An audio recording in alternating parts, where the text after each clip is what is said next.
Hey there, welcome to Broderos. Tonight, we've got hours of chilling horror stories combined with soothing rain sounds to help you relax and sleep. Before you drift off, leave a comment below and let us know where you're listening from and what time it is. And don't forget to hit that like button and subscribe right away. If you end up not enjoying it, you can always take it back later. Get cozy and let the fear take over. I had no idea what I was walking into. It was just a simple task, really. Deliver documents to the building next door. A quick elevator ride, a few floors up, and I'd be back in no time. Or so I thought. The address was simple enough, apartment 404. It was a bit odd because I didn't recognize the number, and the building seemed a little quieter than I expected, but nothing too alarming. The elevator doors opened with a soft chime. I stepped out, taking the left turn toward what I thought was the door to the apartment. But something felt off. The hallway ahead was longer than I expected. Much longer. I could hear the faint hum of the overhead lights above me, but the sound seemed hollow, distant. The walls were painted a pale cream, and the carpet beneath my feet was a faded red. Nothing unusual, yet something made me uneasy. I should have turned back, but I kept walking forward, telling myself it was nothing. I passed a few doors along the corridor. All of them were closed, but none of them looked familiar. The numbers on the doors were all out of place, some were scratched, others were faded beyond recognition. Still, I continued. My steps echoed through the quiet hall, stretching the distance between me and the unknown.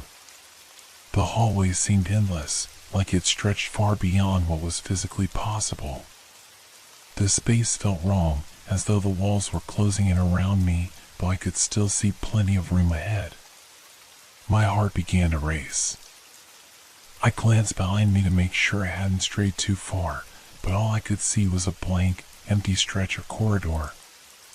The elevator doors, once behind me, were no longer visible.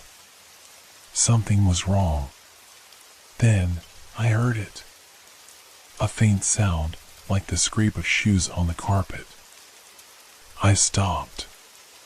The noise faded, then returned again, but closer. I could feel the hairs on my neck stand up. My breathing was shallow. My mind raced through a dozen possible explanations, but none of them made sense. I turned to look back, expecting to see something or someone. There was nothing. Just the hallway. Endless, empty, and silent once more. Hello?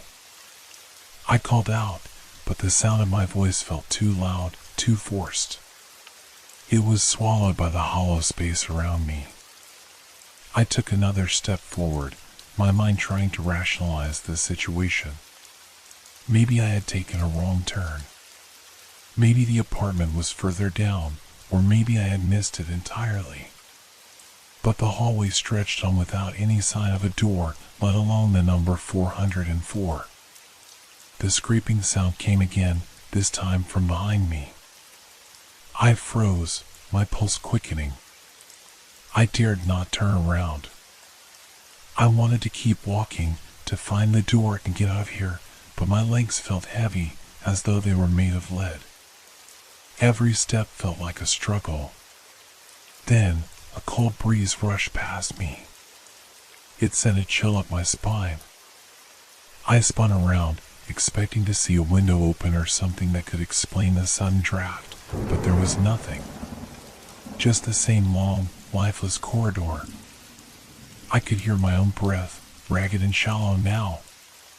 The sound of the scrape, louder, closer, continued. There was no mistaking it now. Someone, or something, was behind me. But when I turned, I saw nothing. The air grew thicker, harder to breathe. The walls seemed to shift, as though they were narrowing. The ceiling seemed to dip lower, pressing down on me, making the space feel smaller, suffocating. A shadow flickered at the edge of my vision. I blinked, but it was gone. I tried to convince myself it was my imagination, but the fear gnawed at me. I was not alone. There was something in that corridor, something that didn't belong, and I was stuck in it.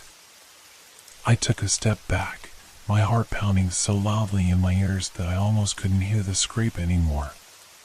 For a moment, I thought maybe I was just imagining it, maybe my nerves were playing tricks on me. But I couldn't shake the feeling that something was there with me, something I couldn't see, but could feel. The air around me grew colder, the temperature dropping sharply as if the very walls had turned into ice. I tried to calm myself. I had to find the apartment. I had to finish what I came here for. So, I turned again and took a few more steps forward, my shoes making soft noises against the worn carpet.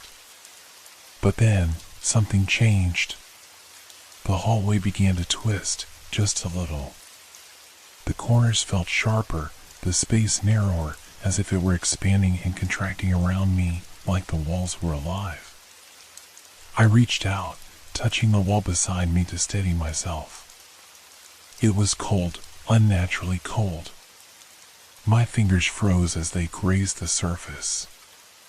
And then, there it was again, the scraping sound, closer than before, followed by a soft shuffling, like slow footsteps dragging across the carpet. I whirled around, fully expecting to see someone, or something, standing behind me. But nothing. The hall was empty. Still. Silent. I started to feel dizzy. The longer I stood there, the more distorted the space became. The hallway, which should have been a simple passage to the next apartment, now felt like an endless maze. I needed to get out, but there was no way back.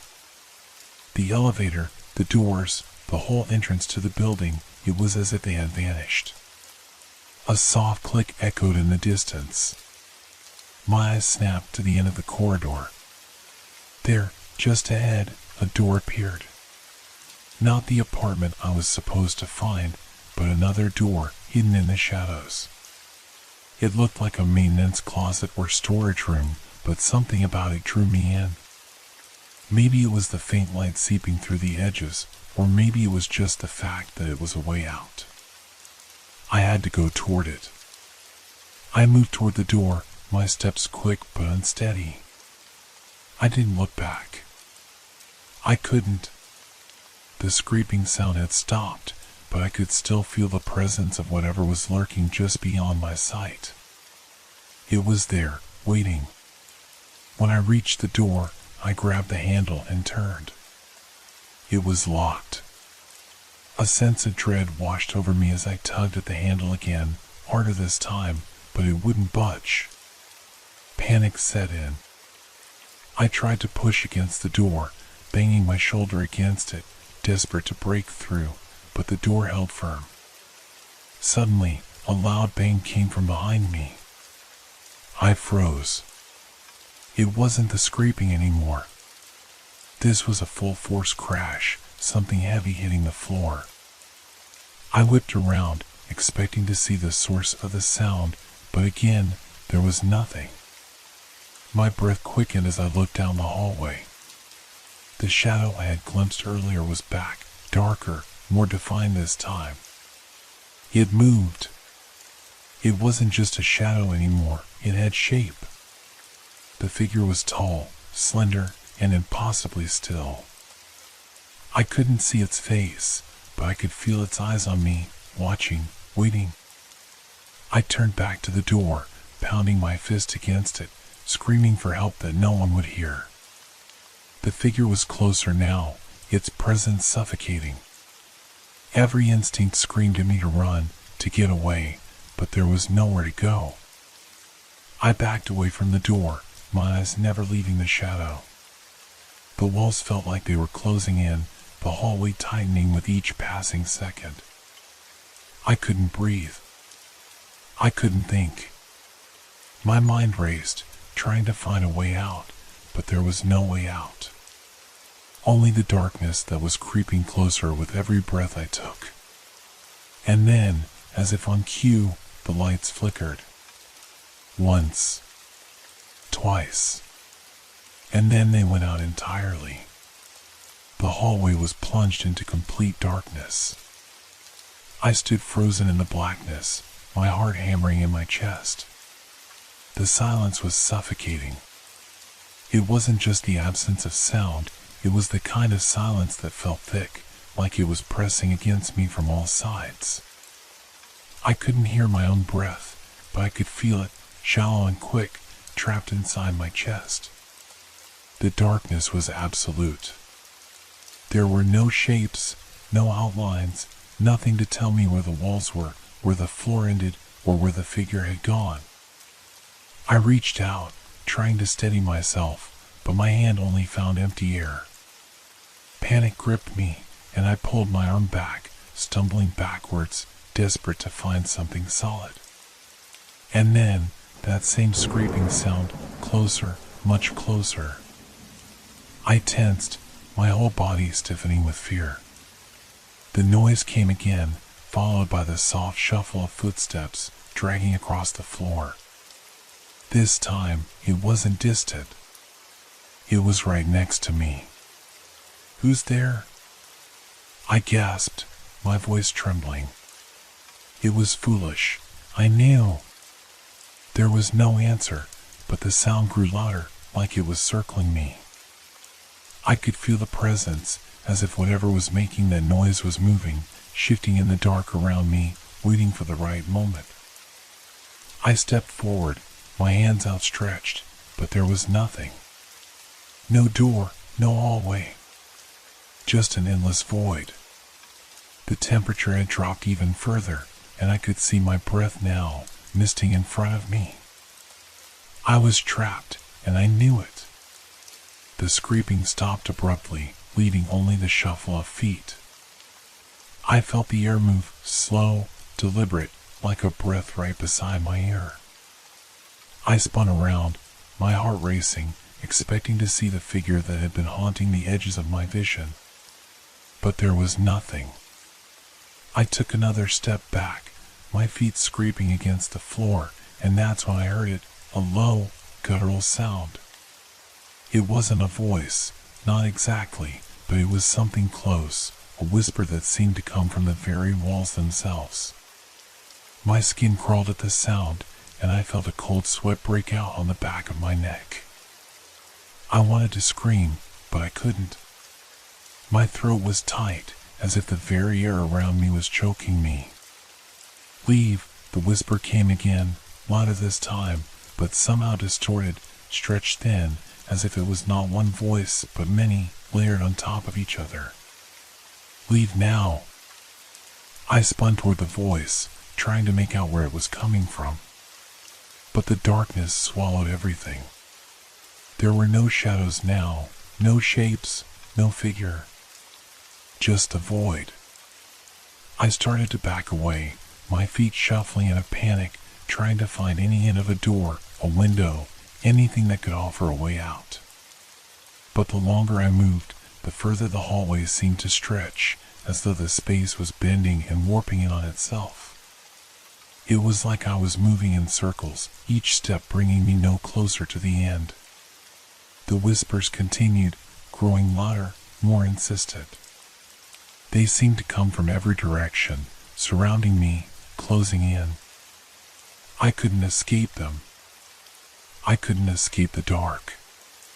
And then, the air grew thick, too thick. I felt something press against my chest, a weight that was crushing the breath out of me. I gasped, trying to push it away, but the pressure only increased. My vision blurred, and I could barely keep my footing. "Help," I whispered, but the word was swallowed by the darkness. The temperature plummeted, colder than I thought possible. I could feel it creeping into my bones, like the chill of death itself. My body began to tremble uncontrollably, but I couldn't stop it. I couldn't stop anything. The darkness began to shift. It was no longer just empty, it was moving, undulating, like it had a life of its own. The walls, the floor, even the air, I could feel it all stretching, distorting around me.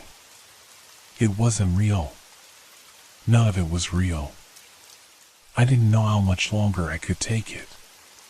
The darkness felt alive, watching me, pushing against me from all sides.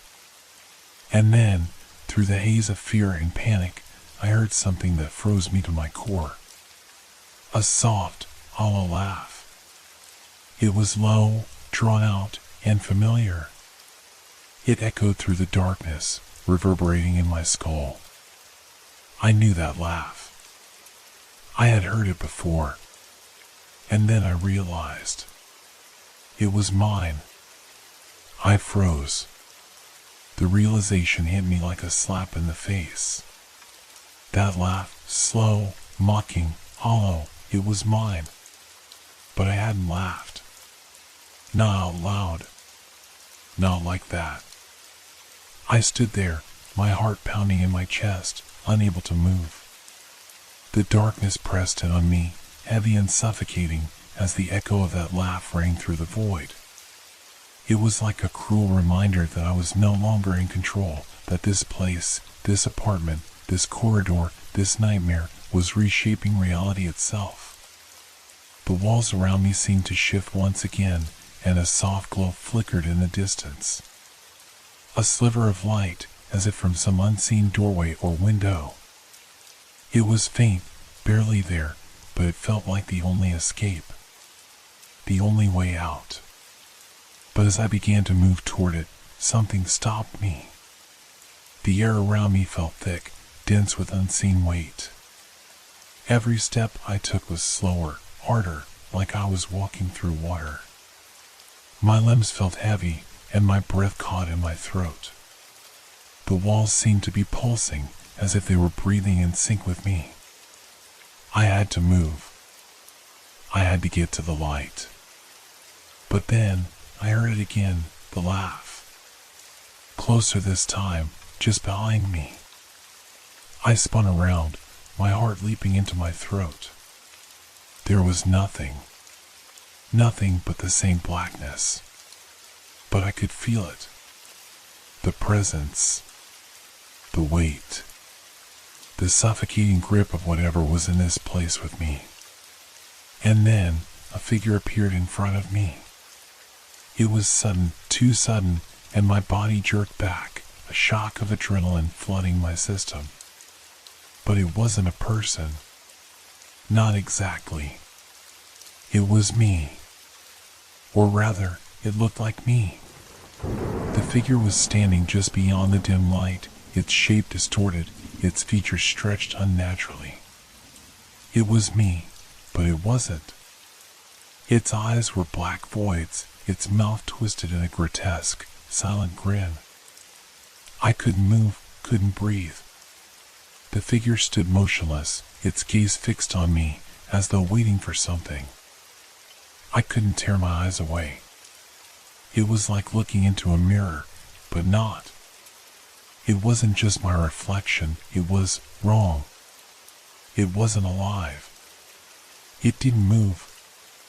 It didn't blink. And yet, it was watching me. My pulse raced.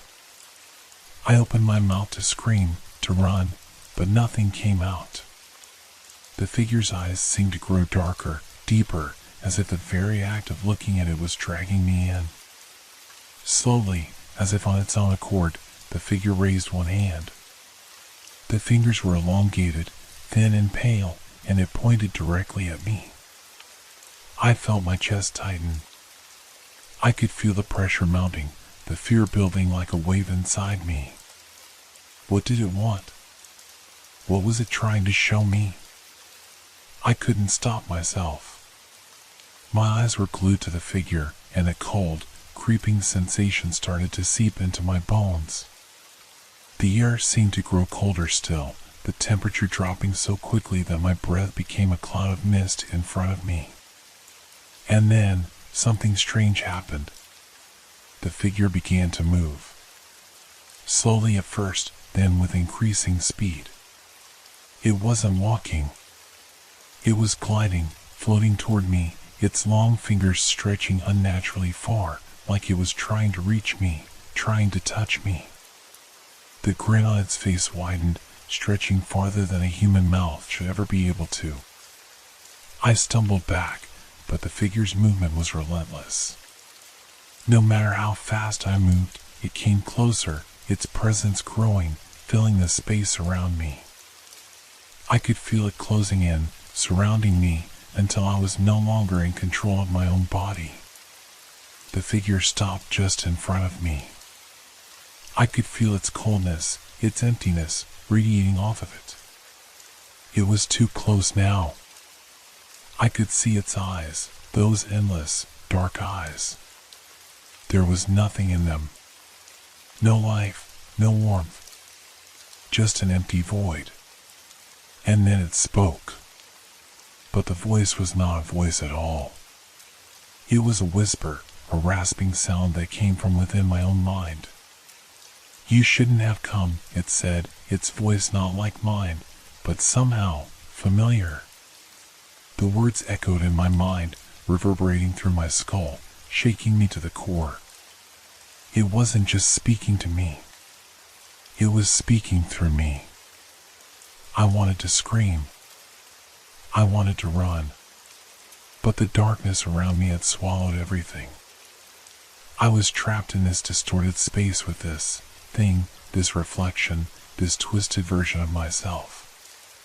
The figure's grin widened even further, stretching to impossible proportions, and I felt my legs give way beneath me. I collapsed to the ground, unable to look away from the creature. And then, just as suddenly as it had appeared, the figure was gone. The light flickered again, brighter now, but the hallway was still empty. I could hear my own breathing, ragged, shallow, but the voice, the figure, everything was gone. For a moment, I thought I might be free, that maybe it had all been a hallucination. But then I noticed something. There, on the floor where I had collapsed, was a small, faint footprint. And it was mine. The footprint on the floor was the only thing that anchored me to reality. My eyes locked onto it, tracing its outline, unable to look away. It was a perfect match, exactly like the shoes I had been wearing when I entered the building. But there was something wrong about it. It was too faint, too fragile. As if it hadn't fully imprinted on the floor. As if it were somehow part of the darkness itself, something that didn't belong in the world I knew. I stood slowly, my body stiff and trembling, every movement weighed down by the eerie sense of being watched. The space around me felt heavy, thick with a pressure I couldn't explain. The walls seemed closer now, as if the entire corridor was folding in on itself, shrinking with every breath I took. And then I heard it again. The scraping. But this time, it wasn't just a sound. It was a feeling. Like the very air was shifting, pulling, scratching at the edges of my mind. I turned quickly, but the hallway was empty, as it had been before. The doors, the shadows, the space itself, they were all distorted, like a dream that refused to fade. I could feel it now. The presence wasn't just around me, it was inside me. The walls seemed to pulse with it, the very air saturated with its malevolent energy. And I realized I was becoming part of it. I stumbled forward, my legs unsteady, my mind unraveling with each step I took. The light ahead seemed farther than it had been before, receding like a distant star that I could never reach. Every time I moved, the hallway seemed to stretch further, pulling me away from the exit, from the reality I had known. And then, I heard the whisper again, softer now, but unmistakable. "Leave." I froze. This time, it wasn't just a voice from the darkness. It was inside my head, swirling around my thoughts, burrowing deep. It wasn't a command. It was a warning. Leave, now, or stay forever. I couldn't tell where the voice was coming from. It felt like it was coming from everywhere, from the walls, the floor, from deep inside me. I took a deep breath, trying to steady myself, to make sense of what was happening. But nothing made sense anymore. The lights above flickered one last time, casting long, unnatural shadows across the floor. I looked back down the hallway. The doors were no longer there. The walls were gone, replaced by an endless expanse of black. The space was shifting, bending into shapes that I could barely comprehend. I could feel it. The place itself was alive, hungry, waiting for me to slip further, to be swallowed whole. And that laugh came again. But this time, it was not just an echo of me, it was the laughter of many. I wanted to scream, to run, but my body refused to move. The fear gripped me, paralyzing me, as if I had become part of the space, part of the nightmare that it had created. I realized then, with a sinking feeling in my stomach, that I was no longer just an observer. I was a participant. I heard the footsteps again, but they weren't mine. I couldn't move. I couldn't even breathe. I was being drawn in, closer and closer to the heart of this place. The scraping grew louder, like nails against glass, scraping against the very fabric of my mind. The floor beneath me cracked. A sudden, violent shudder ripped through the corridor. The walls bent inward, and I felt the ground beneath me buckle. There was a moment of pure, overwhelming terror, a realization that I was no longer in control, that I had been caught in this place, in this trap of shifting reality. And then, the lights went out completely. It was silent. For a brief, impossible moment, there was nothing. No whispers, no scraping, no footsteps. The world around me had ceased to exist. I didn't know how long I stood there, frozen in the dark. The weight of the silence pressed on my chest, suffocating me. The air was thick with something dark and ancient, and I realized that it wasn't just the building that was alive. It was the space itself. It was waiting. And then, I heard it again, the sound that had followed me through every twist and turn of the hallway. The scraping. It was right behind me. I didn't dare look. I didn't have to. The shadow was there. I could feel it, its presence pressing against my back, as close as it had ever been. Its cold fingers reached for me, and I knew, without a doubt, that it was time. I was no longer just lost in the hallway. I was part of it. The final step. And then, there was only darkness.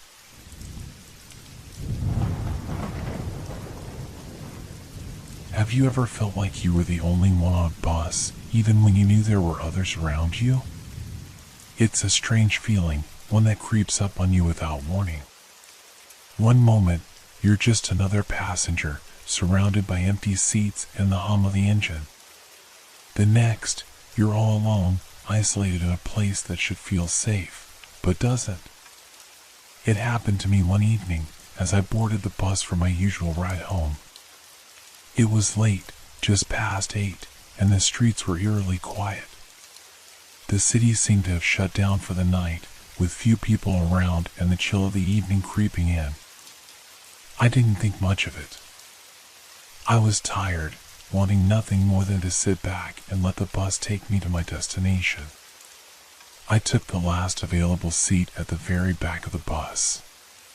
It was a quiet ride, and the only sounds were the soft hum of the engine and the occasional squeak of the brakes. I settled in, watching the streetlights flicker by, casting brief, golden glows on the road. The world outside seemed distant, like a dream, and I let my eyes drift closed for a moment. But then, something shifted. I don't know when exactly I noticed it, but there was a subtle change. A shift in the atmosphere, a change in the air around me. I opened my eyes and glanced around. The bus was still moving, the familiar rhythm of its journey unchanged. But something wasn't quite right. The seats in front of me were empty, and the aisle seemed a little too quiet. It wasn't the usual quiet of late-night rides, though. This was different. It felt off. I looked toward the front of the bus, and that's when I saw it, a shadow. It wasn't much at first. Just a flicker at the edge of my vision, moving along the side of the bus. I told myself it was just the dim lighting, the way the shadows shifted with the movement of the vehicle. But the longer I stared, the more I realized it wasn't just a trick of the light. The shadow moved, not with the bus, but on its own. I shifted uncomfortably in my seat, trying to shake the feeling off. But the shadow didn't go away. It moved again, sliding across the floor of the bus, like a figure that didn't belong. It wasn't just a blur anymore, it was taking shape, twisting and shifting in ways that didn't make sense. I leaned forward, my heart rate quickening. The bus seemed to be moving slower now, the familiar streets passing by much more slowly than they should have. The hum of the engine sounded muffled, as if something was blocking the sound, pushing it out of my reach. I was alone at the back of the bus, and yet I couldn't shake the feeling that I wasn't. The silence felt thick, heavy, as if something was watching me, waiting. The shadow moved again, closer this time, crawling across the floor. It didn't have any clear shape, but I could see it, see the way it stretched and swayed as it glided across the bus. I told myself it was just my imagination. There was no one else on the bus, just me and the driver up front, his face a blur in the dim light. But every time I glanced away, the shadow was still there, waiting. I stood up, my legs shaky, and moved toward the front of the bus. The closer I got to the driver, the more I felt like the bus was closing in around me. The aisle seemed to narrow, and the lights above flickered again. It was as if the entire vehicle was shifting in a way that shouldn't have been possible. "Excuse me," I called, my voice hoarse. "Is everything okay?" The driver didn't respond. He didn't even move. His hands gripped the wheel, his head lowered, as though he were asleep. But I knew he wasn't.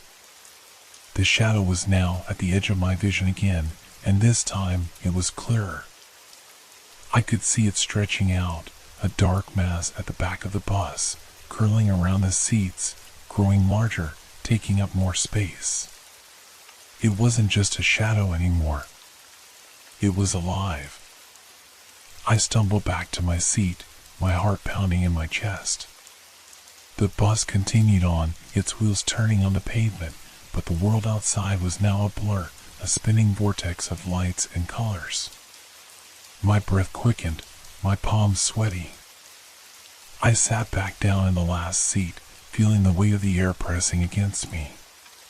The shadow, whatever it was getting closer. I could feel it now, creeping toward me, wrapping itself around the space. The lights flickered again, this time longer, as if the bus were struggling to stay lit. And then, in the dark, I saw it. A figure. It was no longer just a shadow, but a shape, a tall, thin figure, standing at the end of the aisle. Its eyes gleamed in the darkness, reflecting the dim light of the bus. And then it moved. Slowly. Methodically. But it wasn't walking. It was floating. I wanted to scream, but my throat was dry. My body was frozen, unable to move. The figure drew closer, and I could feel its presence, the cold that came with it. The shadow was no longer just on the floor, but around me, on the walls, in the air. I looked toward the exit, but there was no escape. The doors were sealed, the windows dark. The world outside had disappeared, leaving nothing but this thing that was closing in on me.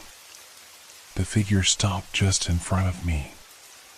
And for a moment, everything was still. Silent. And then, in the stillness, it spoke. "You shouldn't have sat in this seat." The words echoed in my mind, reverberating through the stillness of the bus. I couldn't move. I couldn't even breathe. The figure before me remained motionless, its eyes fixed on me with a cold, unblinking stare. There was something about those eyes, empty, hollow, like they had seen too much to care about anything anymore. "You shouldn't have sat in this seat," it repeated, its voice soft, almost mechanical, like a whisper from somewhere deep within the walls of the bus. My pulse raced, every instinct in my body screaming at me to run, but my legs refused to cooperate. The weight of the figure's presence pressed down on me, suffocating me in a way I had never felt before. The air around me was thick, heavy, as if it was closing in with every passing second. I opened my mouth to speak, but no words came out. My tongue felt thick, my throat dry, like the air itself had drained all moisture from my body. I swallowed, trying to find my voice. Who are you?" My voice came out as a shaky whisper, barely audible in the thick silence. The figure didn't respond immediately. It just stood there, towering above me. I could feel its presence, the darkness surrounding it, as if it were made of shadows themselves. And then, with a slow, deliberate motion, it reached out with a hand. At first, I thought it was going to grab me, pull me into whatever nightmare it had created. But instead, its hand hovered just above my head, as if sensing something, or perhaps searching for something. The lights flickered again, the dim glow casting eerie shadows across the walls of the bus. For a moment, the figure seemed to shimmer, to distort, as if it were made of smoke, fading in and out of focus. And then, just as quickly, it solidified again, its form becoming more real, more tangible. "I've been waiting," it said, its voice now carrying a weight of finality, like a sentence passed upon me. "For someone like you." I wanted to scream, to run, but I couldn't. The fear was paralyzing, so deep, so rooted, that I couldn't move, couldn't even think. My mind raced, but the figure's presence consumed everything, drowning out all rational thought. "Why me?" I managed to choke out. "Why are you doing this?" The figure tilted its head slightly, a motion that seemed almost curious, as if it had never been asked that question before. "You came here," it said slowly. "You chose this seat. That's all it takes. The seat at the end, it's not just a place. It's a doorway. And now, you're part of it. A doorway." The words hit me like a punch to the gut. I had always taken that seat. The back of the bus, the last row. It was my usual spot. Comfortable. Safe. But I never thought about what might be waiting for someone who chose it. Now, it was too late to change that. The shadow, the figure, moved closer, its form almost brushing against mine. I could feel the cold radiating from it, a chill that dug deep into my bones. Its breath, or what passed for breath, was slow and rhythmic, like a distant heartbeat, but it didn't feel alive. It felt like something older, something ancient, that had long since forgotten the meaning of life. "You are not leaving," it whispered, so close now that I could feel its cold presence against my skin. The bus was no longer moving. The faint sound of the engine had stopped, and the night outside was a blur. The city had disappeared. There was only this moment, this space, this thing in front of me. My mind screamed for escape, for a way out, but every possibility slipped away like smoke, vanishing before I could grasp it. I was trapped. Trapped in this seat. Trapped in this bus. And worse, I had no idea why. The figure reached out again, and this time, its hand grazed my arm, sending a shock of ice through my entire body. I gasped, the cold burning through my veins, but I couldn't pull away. I was frozen, my body betraying me, my limbs stiff and unresponsive. The figure's voice was a hiss now, a low, unnatural sound that seemed to come from the very depths of the bus. You think you can leave, but you've already chosen. I didn't understand. What had I chosen? All I wanted was to get home. All I wanted was to sit on my usual spot and ride to the end of the line. But I had unknowingly stepped into something far darker, far more dangerous than I could have imagined. Why this seat? I asked, the words slipping out before I could stop them. Why not any other seat? The figure paused, as if considering my question. The darkness around us seemed to grow heavier, thickening with every passing moment.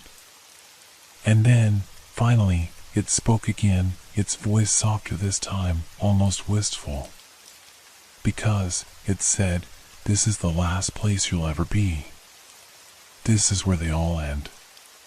The weight of those words hung in the air, and for the first time, I realized what it meant. The end of the line. The seat at the very back, where no one else dared to sit. This wasn't just a bus ride. It was a journey, but not to a destination. It was the final destination. And I was stuck here, in the last seat, with nowhere left to go. I wanted to scream. I wanted to jump up, push past the figure, run down the aisle, and break through the doors. But my body betrayed me. It felt as though my legs were made of stone, my hands trembling uncontrollably in my lap. The figure's cold presence wrapped around me, pulling me deeper into the nightmare. The bus had stopped, but there was no sign of where we were. The windows were dark, the city outside gone, swallowed by an empty blackness that stretched beyond anything I could comprehend. It was as though we were floating in space, suspended between worlds. The figure, still standing in front of me, continued to watch. Its eyes were empty voids, devoid of life or warmth. It didn't blink, didn't move, yet its presence was suffocating, oppressive. You don't understand, do you? It whispered, its voice now low and almost sad. This is where it all ends. This is where you become one of us. I tried to gather my thoughts, tried to find a way to process the words. One of us. But what did that mean? Who was this figure? What was it? I thought back to the moments before I got on the bus, trying to piece together what had led me to this point. It had seemed like any other evening. I was tired, ready to head home after a long day.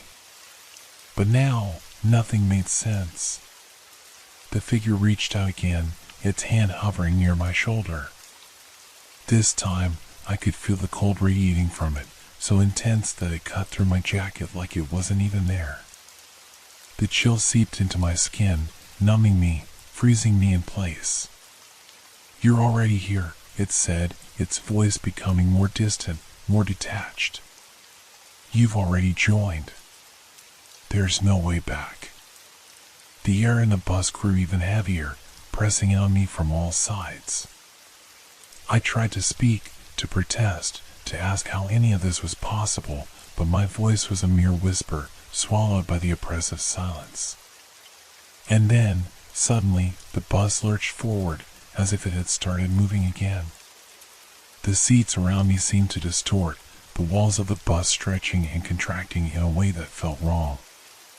My heart pounded in my chest as I grabbed onto the seat in front of me, trying to steady myself. Through the window, I caught a glimpse of something. A shadow, flickering in the darkness outside, moving just beyond the reach of the dim light. I couldn't make it out at first, but as the bus picked up speed, I saw it more clearly. There were others. Figures, silhouettes, their faces obscured in the blackness.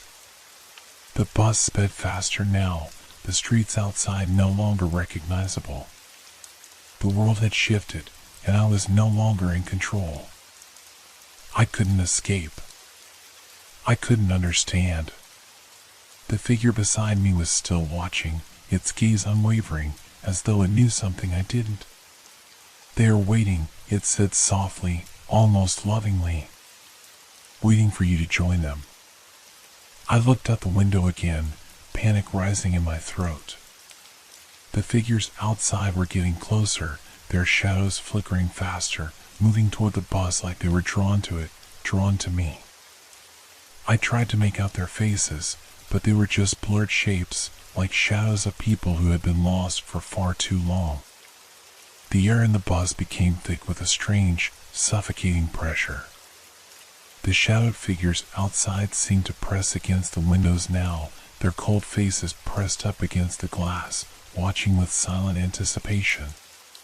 They didn't speak, but I could feel their eyes on me, feeling the weight of their gazes like physical hands reaching for me. The figure beside me was still speaking, but its voice was drowned out by the growing sound in my head.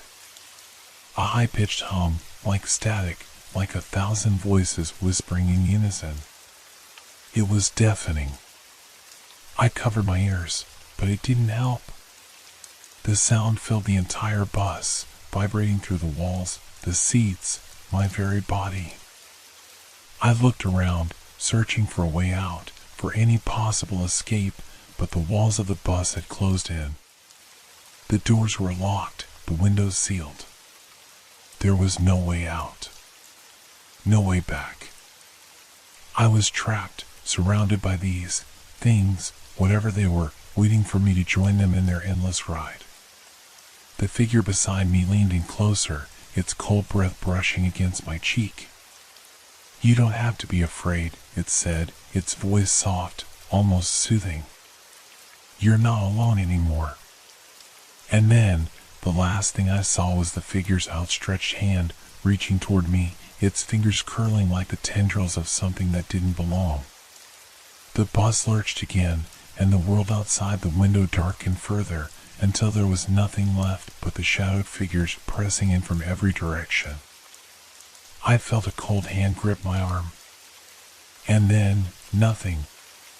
The hum in my head ceased, the coldness disappeared, and for a moment, I thought I had escaped. But when I opened my eyes, I was no longer sitting in the back of the bus. The darkness was gone. The figures were gone. I stood alone in the middle of a new place, a place I didn't recognize, but the silence was the same. The oppressive weight of being watched, of being not alone, was still there. And that's when I realized I wasn't leaving. I had already joined. The ride had only just begun. I blinked, and for a brief moment, everything seemed normal. The air was no longer thick with cold, no longer saturated with the presence of those shadowed figures. I stood on the sidewalk, surrounded by the quiet hum of city life, the usual sounds of cars passing by and distant voices echoing through the streets. But as I took in my surroundings, something felt wrong. I wasn't sure how I had gotten here. This place, this street, looked familiar, but it was all slightly off. The buildings were in the wrong places, the streetlights flickering with an odd rhythm, like they had been on for too long. A cold breeze brushed past me, sending a shiver down my spine.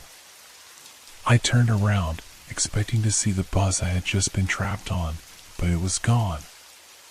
I should have felt relieved, but instead, a deep sense of dread filled my chest. The same hum, the same whispers from before, still echoed faintly in my ears, though they were quieter now, as if they were slowly fading away. But I couldn't shake the feeling that something was waiting. I looked around, searching for a clue, anything to explain what was happening. My heart raced. The world seemed out of sync, like a clock with gears turning too quickly. And then I saw it. Across the street, a bus was parked at a stop. It was the same bus, the same look, the same worn-out exterior, the same faded sign on the front. The bus I had just been on. I could feel it in my gut. I wasn't free. I hadn't escaped. It had only let me think that I had.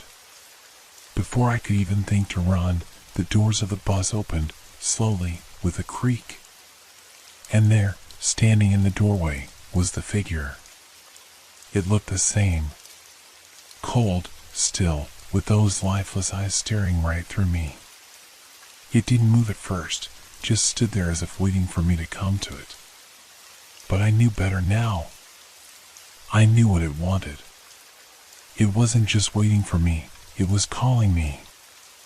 My legs shook as I took an instinctive step backward.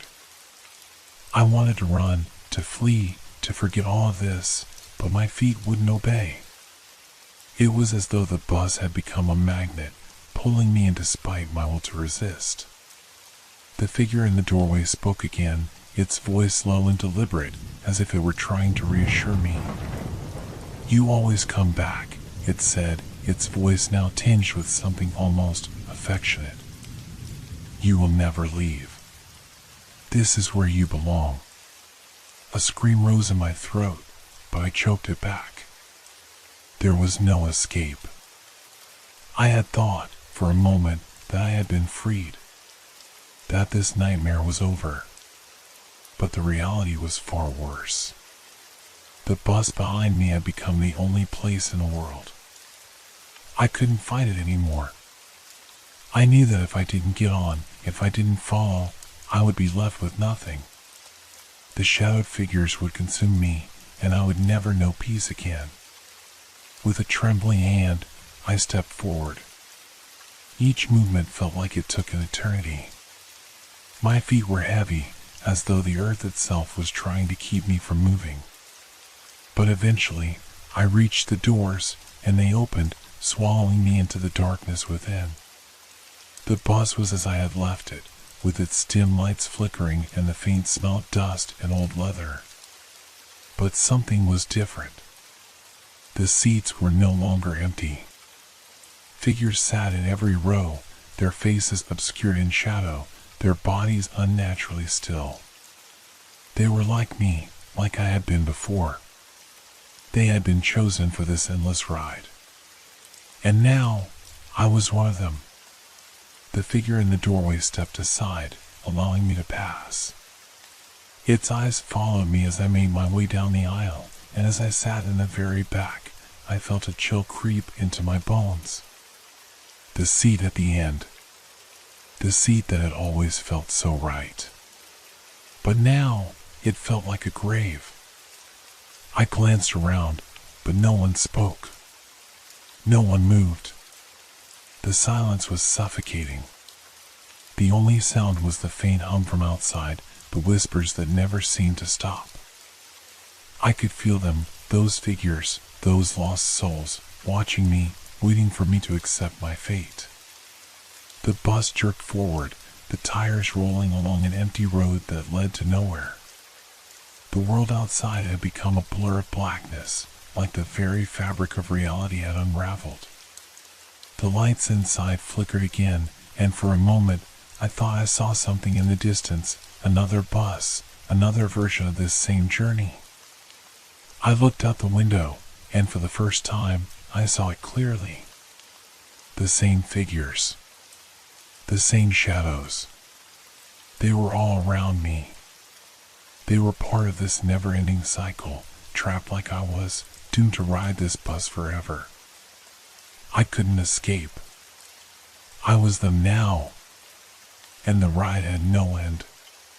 The figure turned and walked down the aisle, disappearing into the shadows at the front of the bus. It didn't need to speak again. I understood. I had joined them. There was no escape, no way out. The bus, this place, was all I would ever know from now on. The darkness outside pressed against the windows, and the hum in my head grew louder, more insistent. I looked around at the other passengers, others like me, trapped in the same cycle. They sat silently, their faces blank, their eyes empty of emotion. They were waiting, just like I had been.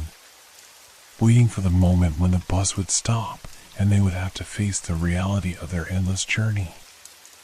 I closed my eyes and leaned back in my seat, my heart pounding in my chest. It was hopeless. There was no escaping this. I was part of the ride now, and it would never end. Time had become a strange concept. Hours?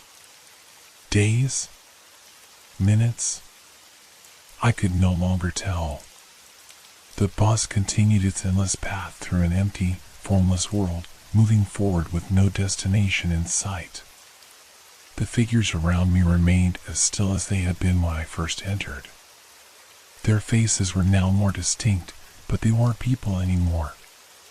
They were just husks, their eyes hollow and vacant, as though whatever had once made them human had been drained away.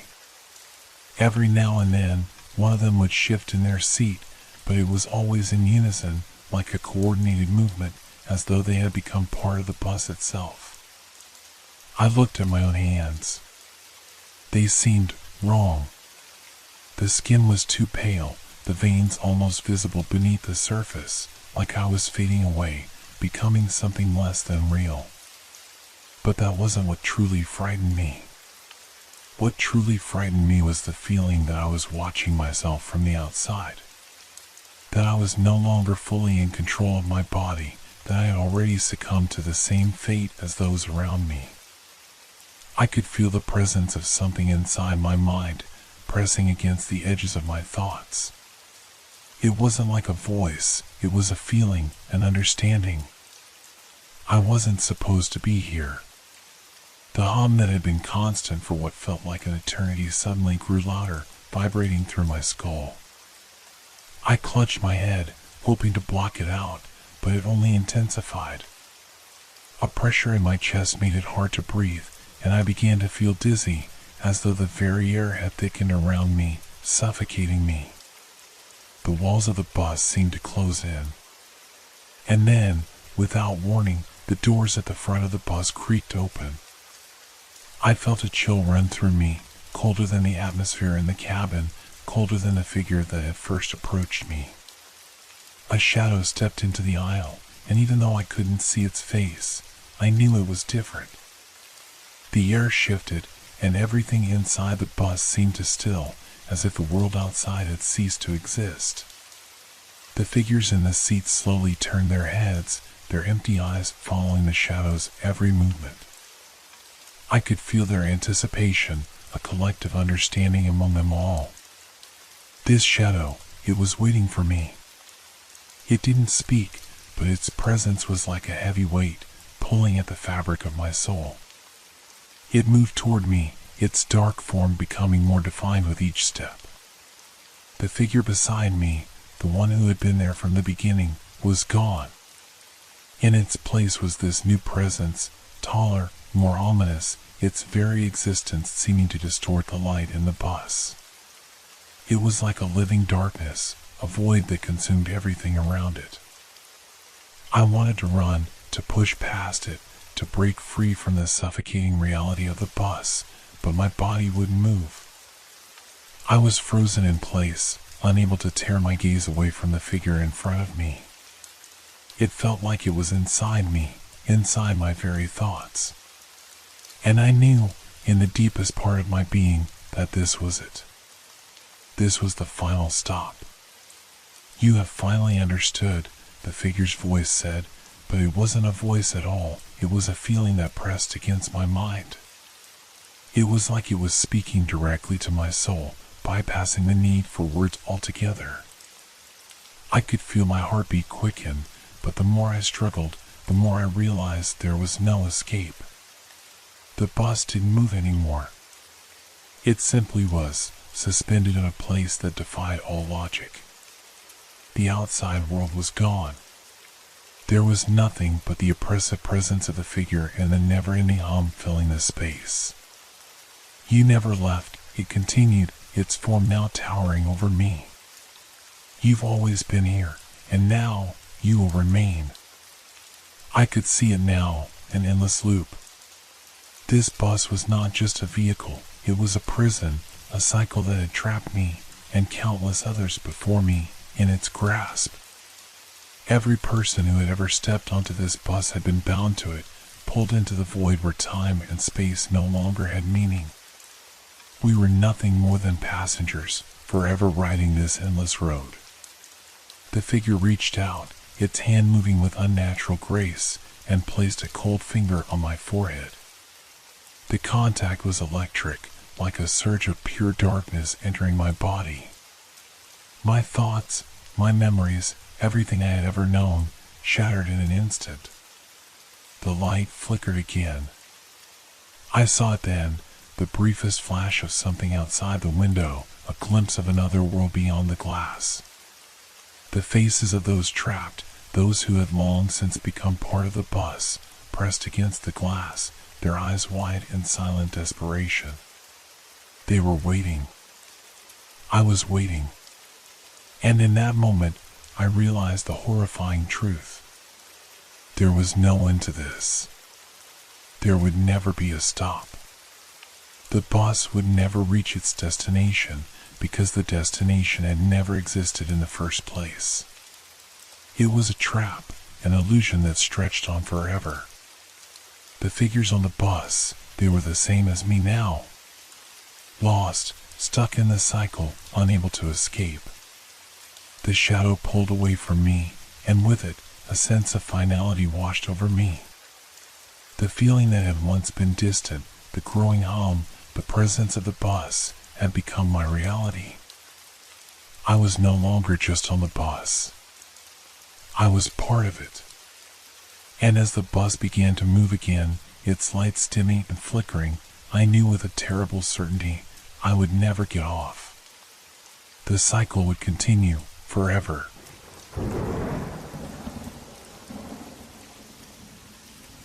Have you ever bought something that felt wrong from the start? Not the kind of wrong that you could point to immediately, but the kind of wrong that gnaws at you as soon as you bring it home? That's how I felt the moment I laid eyes on the clock. It was old, too old. The brass frame had tarnished in places, and the glass was cracked along the edges. But something about it called to me. I was at the flea market, wandering aimlessly through the rows of worn-out items and trinkets, when I spotted it. The clock sat on a small, wooden table, surrounded by dust and cobwebs, like it had been waiting there for someone to notice it.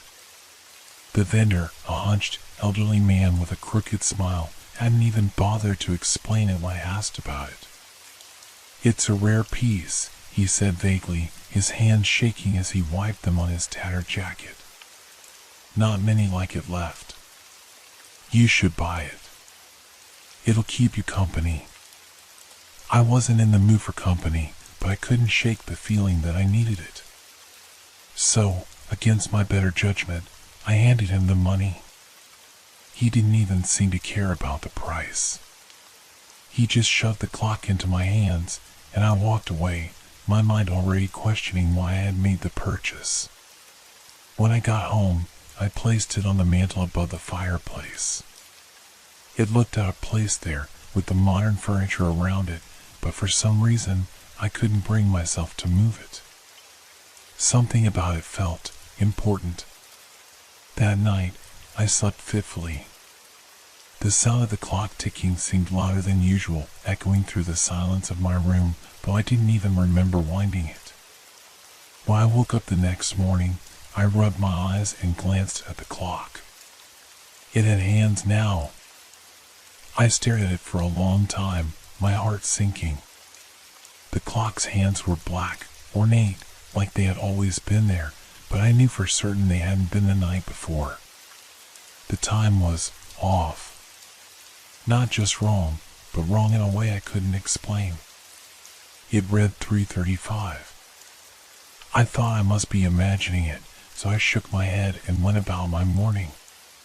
But the more I looked at it, the more it seemed like something was wrong with it. It wasn't just the hands. There was something about the way it ticked, too loud, too insistent. I dismissed it as a glitch, but deep down, I couldn't shake the feeling that the clock was watching me, waiting for something. By the time evening came, I had forgotten about it, at least, I thought I had. The day had been uneventful, filled with the usual mundane activities. I settled down on the couch, turned on the TV, and tried to distract myself. But then the clock caught my attention again. It was different. The time hadn't changed. It still read 3:35. But something had shifted. I couldn't explain it, but it felt like the clock had become more present, like it was alive. And then I heard it. A faint, almost imperceptible sound. A soft creaking, like footsteps on the wooden floor. It came from behind me, and my heart skipped a beat. I turned around quickly, but no one was there. Just the dim, shadowy corners of the living room. The creaking stopped, and the room went quiet again. I tried to ignore it, but I couldn't shake the feeling of being watched. The air in the room seemed thicker, colder, even though the heat was on. My eyes darted back to the clock. It was still ticking steadily. But now, I saw it. The hands, though they were moving, were not normal.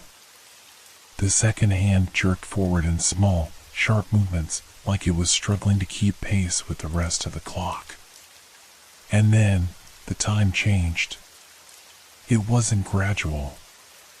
One moment, it read 3:35, and the next, 3:36. And as soon as the time shifted, I felt a cold rush of air across my skin, as though something had just passed through the room. I froze, unable to look away from the clock. The second hand stopped moving, and the ticking went silent. For a long moment, nothing happened. And then, I heard it again, footsteps. Closer this time. It was the unmistakable sound of someone walking in the room with me, though I couldn't see anyone. I felt a chill run down my spine, and I instinctively reached for the remote to turn off the TV. But when I turned it off, the silence was worse. The clock's ticking resumed, faster now, as if it were in a hurry to tell me something. The footsteps were louder, closer, but still invisible. I stood up and walked over to the clock, my heart pounding in my chest. I reached out, my hand shaking as I touched the brass frame. It felt wrong. And then, without warning, the hands of the clock spun violently forward. I jumped back in shock. The second hand was moving erratically, spinning in circles, faster and faster, until it was a blur. And then, just as abruptly, the clock stopped. The hands fell still. But this time, the time wasn't 3:36. It read 4:12. The air was thick with tension. I felt something, or someone, behind me. I turned, and for a split second, just a fraction of a second, I saw it. A shadow. Tall. Thin. Moving swiftly, as though it had been there all along. It was almost indistinguishable from the darkness around it, but I knew it was real.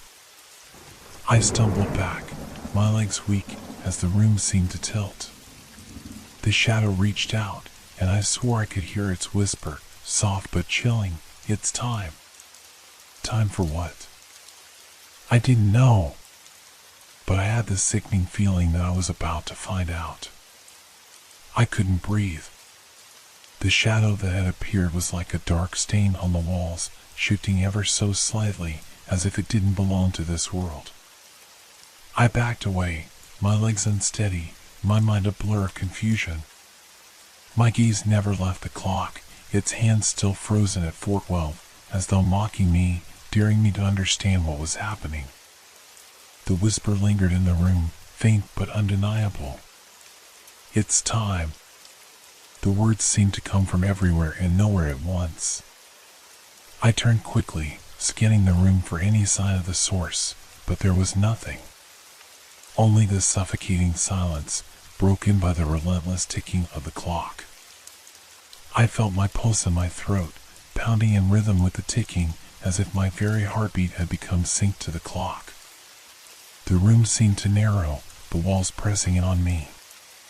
My hands were clammy, and I wiped them against my pants, desperately trying to ground myself in something familiar. But there was nothing. The only reality was the clock, its cold presence overwhelming everything else. I thought of running. I thought of grabbing my things and leaving this apartment, this cursed place. But I couldn't move. My legs were frozen, rooted to the spot, as though something unseen was holding me in place. The shadow didn't advance, but I could feel it, its very essence lurking at the edge of my vision, waiting. The whisper came again, and this time it was clearer, louder. "It's time for you to understand." I shook my head, trying to deny the words. The rational part of my mind screamed that this was impossible, that I was just tired or imagining things. But another part, a darker, more primal part, whispered that I had crossed some invisible line, that whatever was happening, whatever had been set into motion, was beyond my comprehension. I glanced back at the clock. The hands hadn't moved, yet I could feel the passage of time like an oppressive weight. I reached out a hand toward it, trembling. But before I could touch the cold brass again, the room darkened and the temperature dropped. A cold wind, unnatural and biting, blew through the room, sending a shiver down my spine. The shadow behind me grew, its shape contorting, elongating, becoming more defined. It wasn't just a shadow anymore. It was a presence, and it was closer. "It's almost time." The whisper was louder now, more insistent. My breathing quickened, panic setting in. My eyes darted to the clock, desperately hoping that something would change, that it would give me a clue, a way out. And then, in the blink of an eye, the hands of the clock moved. Slowly at first, as if stretching out time itself. They glided across the face, smooth and deliberate, until they stopped once again. This time, the clock read 5:37. The shadow shifted. I felt it before I saw it. Something was wrong with the air. The darkness seemed to curl around me, as though it had substance, something I could touch, something that was alive. I couldn't see what it was, but I knew that it was there, circling me like a predator stalking its prey. And then, the room shifted. The walls seemed to bend, the edges of the furniture blurring and distorting, as though the entire space was warping in on itself. I staggered backward, my mind scrambling for something familiar to anchor me. But everything was wrong. The room no longer looked like my living room. It felt like a distorted version of it, like a nightmare world that bled into reality. I tried to scream, but no sound came out. The clock was still ticking, its hands moving now in sharp, jerky increments, as though the passage of time was being stretched and compressed at random.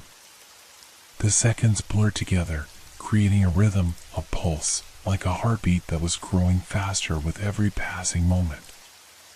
The shadow was right behind me now, so close I could feel the chill of it against my skin. It was tall, its form hard to define, yet somehow it felt like it was made from the very darkness around me. The whisper came again, its voice now like a cold breath in my ear. You should have never touched it. The words sent a shock through me, a surge of fear unlike anything I had ever felt. I turned, desperately searching for a way out, but there was no door, no window, only the clock and the shadow, closing in on me. My mind raced, trying to make sense of what was happening. The clock, it was connected to this. The shadow, the distortion of reality, everything, it was all tied to the clock's cursed time. But what did it mean? What was it waiting for? The clock stopped. Everything went still. The world held its breath. The shadow was gone, and the room had returned to normal, or at least, it looked normal. The clock was silent, its hands frozen at 5:37. But I knew that something was different now. The presence had not vanished. It was still there, watching me. I turned slowly, my eyes darting to every corner of the room. The air was thick with tension. I could feel the shadow's eyes on me, like it was waiting for me to make a move. But I was afraid to move. I slowly backed toward the door, my hand trembling as I reached for the handle. The room felt heavy, as though it was holding me in place, forcing me to confront whatever this was. I needed to get out, to escape whatever had been set in motion by the clock. But as my hand touched the door, I heard it.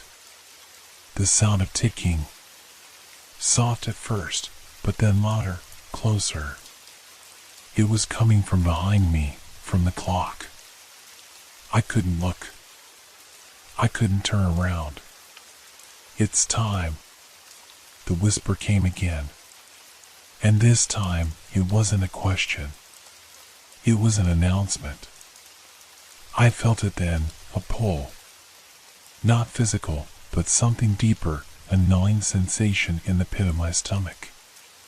The ticking was louder now, too loud, as though the sound was invading my very thoughts, twisting them. I didn't dare turn around. I couldn't. The door, once a barrier to escape, now seemed like the only thing keeping me tethered to whatever normality I still had left. But it was no use. I knew it in my gut. The shadow was there, behind me, no longer waiting but advancing. Time was no longer my own. My fingers shook on the doorknob, but when I tried to twist it, the door wouldn't budge. It was locked. It had never been locked before. Tick, tick, tick. The rhythm was maddening, almost suffocating. Each second seemed to drag on forever, and I could feel myself losing control of my thoughts, my breath quickening. The shadow that had been a silent observer now shifted again, stretching its long form toward me, its presence heavy, like the air before a storm. I could sense it, the weight of something ancient and wrong. It's time. The voice whispered again, but this time it wasn't in my ear. It was inside my mind. A sudden chill ran through me.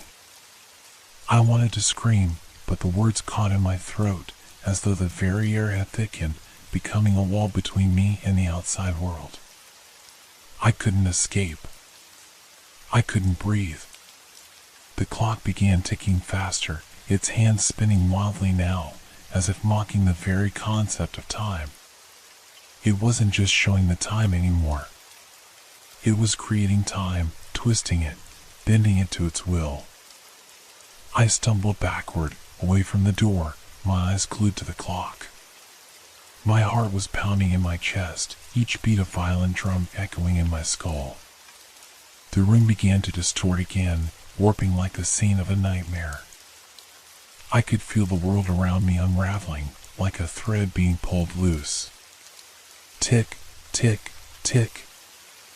I could hear my own breathing, ragged, frantic, but beneath it all, there was something else now, a presence, moving through the distorted air, something just out of sight, its movements just beyond my peripheral vision. I could feel it, its tendrils reaching out, grasping, pulling me deeper into this nightmare. I tried to run again.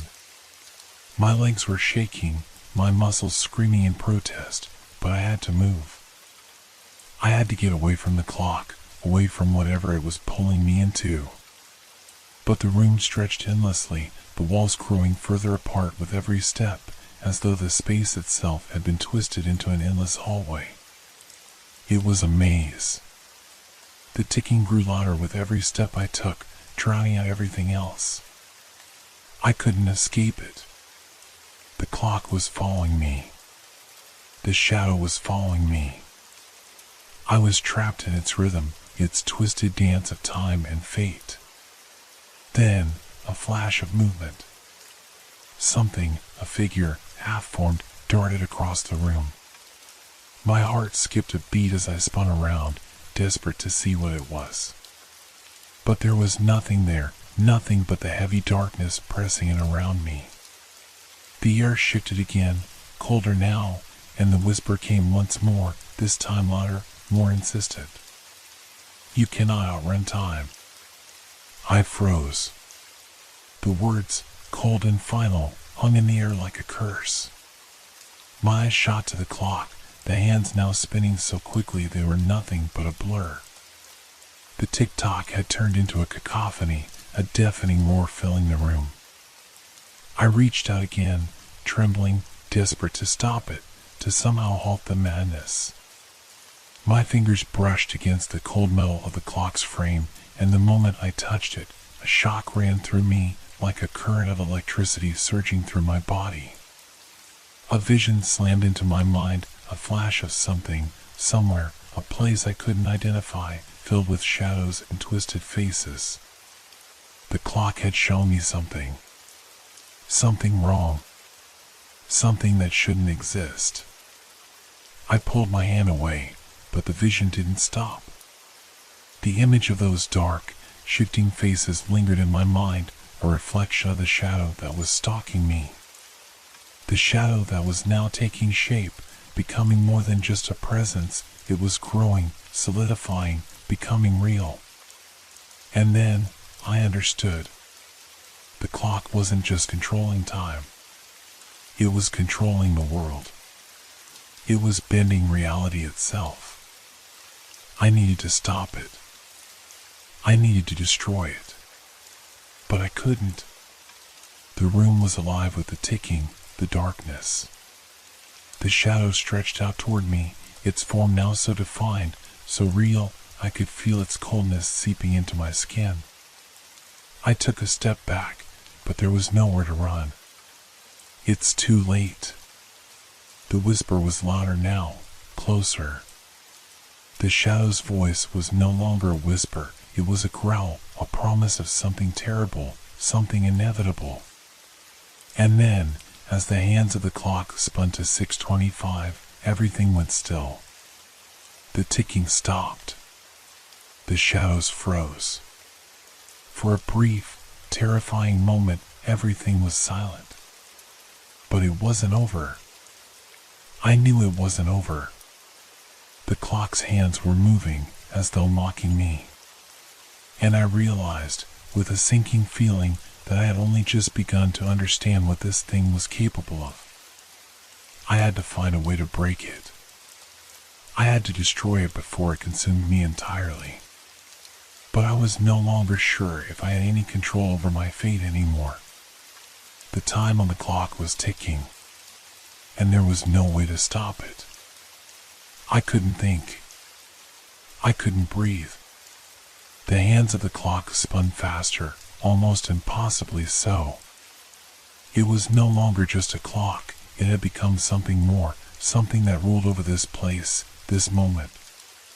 The shadows around me seemed to pulse in time with the ticking, and the deeper I fell into the rhythm, the more I could feel myself slipping away. I stumbled backward, my feet tripping over the warped floor, as if the very ground beneath me was shifting. The walls seemed to breathe, no longer just static surfaces, but living things that bent and twisted as I moved. The air was thick with tension, pressing down on me from all sides. The room was no longer a room. It was a prison, a vortex pulling me in. I knew one thing, this was not just about the clock anymore. It was about survival. But survival against what? What was I even up against? The shadow. That thing. The figure that had been lurking in the corners of my vision, now fully formed, its features hidden in darkness. It was no longer an idea, a vague threat. It was real. And it was coming for me. You cannot escape what is already here, the shadow spoke, its voice now more pronounced, like a deep growl from the very depths of the earth. My heart thundered in my chest, my pulse pounding in my ears. I wanted to scream, but the words caught in my throat. The air felt heavy, oppressive, like something was pressing down on me from all directions. Every inch of space felt wrong in ways I couldn't explain. The clock. The ticking. It wasn't just a sound, it was a force. A force that was controlling everything. Time. Reality. Me. I reached toward the clock again, my hands trembling, every fiber of my being screaming to stop it, to break it. But when I touched the frame again, a jolt of pain shot through my arm, as though the clock was alive, feeding off my touch, feeding off my fear. I yanked my hand away, but the damage was already done. The vision came again, clearer this time, more vivid. The faces, those twisted figures, now filled my mind entirely. I could hear them, voices calling out in distorted whispers, their forms indistinct but haunting. They were not human, not completely. But they knew me. They knew my name. I shook my head, trying to block them out, but it was futile. They were inside me now, inside my thoughts, pulling me deeper into their world. Into the place where the clock reigned supreme. Then, as if it couldn't get worse, the room began to shift again. But this time, it wasn't just the walls or the floor. It was everything. Time was unraveling. The space around me warped, twisted, like a painting melting in the heat. The ticking became a storm, an endless, deafening sound. And then, I saw it. The shadow was moving, slithering across the room. Its edges blurred, its form distorting as it grew larger, its limbs stretching toward me. It was closing in. "It is time," it whispered, its voice now an undeniable presence in my mind, pressing against my skull. I turned and ran. I didn't know where to go. There were no doors. There was no escape. Only the suffocating presence of that clock and the growing shadow. I could feel the floor beneath me bending with every step, my body growing heavier with each breath I took. I tried to shout, tried to scream for help, but the words wouldn't come. The world around me was collapsing, and I was alone in this twisted version of reality where time itself had become my enemy. My eyes darted back to the clock. It was spinning wildly now, the hands a blur. And with each rotation, the shadow grew stronger, its form more solid, more real. The walls were no longer walls. They were extensions of it, extensions of the clock, as if the two were one and the same. I needed to stop it. I had to destroy the clock. It was the source. The clock was the key. But as I lunged toward it, something caught my arm, a cold, vice-like grip that made my skin crawl. I spun around, but no one was there. The air itself seemed to reach out and hold me in place. I fought it, pulling and struggling, but it was no use. The shadow was everywhere now, consuming the space around me, swallowing it whole. The ticking had become unbearable, like a pulse that controlled everything. "You cannot escape time," the shadow whispered, its voice now all-encompassing, wrapping around my very being. Time is everything. The clock, no, the thing, was growing, expanding, the tick-tock echoing in my skull. I could feel the presence of something ancient, something beyond my comprehension, pushing its way into my mind, into my soul. I knew I was losing myself. The world around me was falling apart. I was falling apart. But then, just as I thought it was over, a strange clarity hit me. The clock, the hands, there was something familiar about them. Something in the way they moved. It wasn't just time. It was a message. A warning. I couldn't stop it. Not by running. Not by fighting.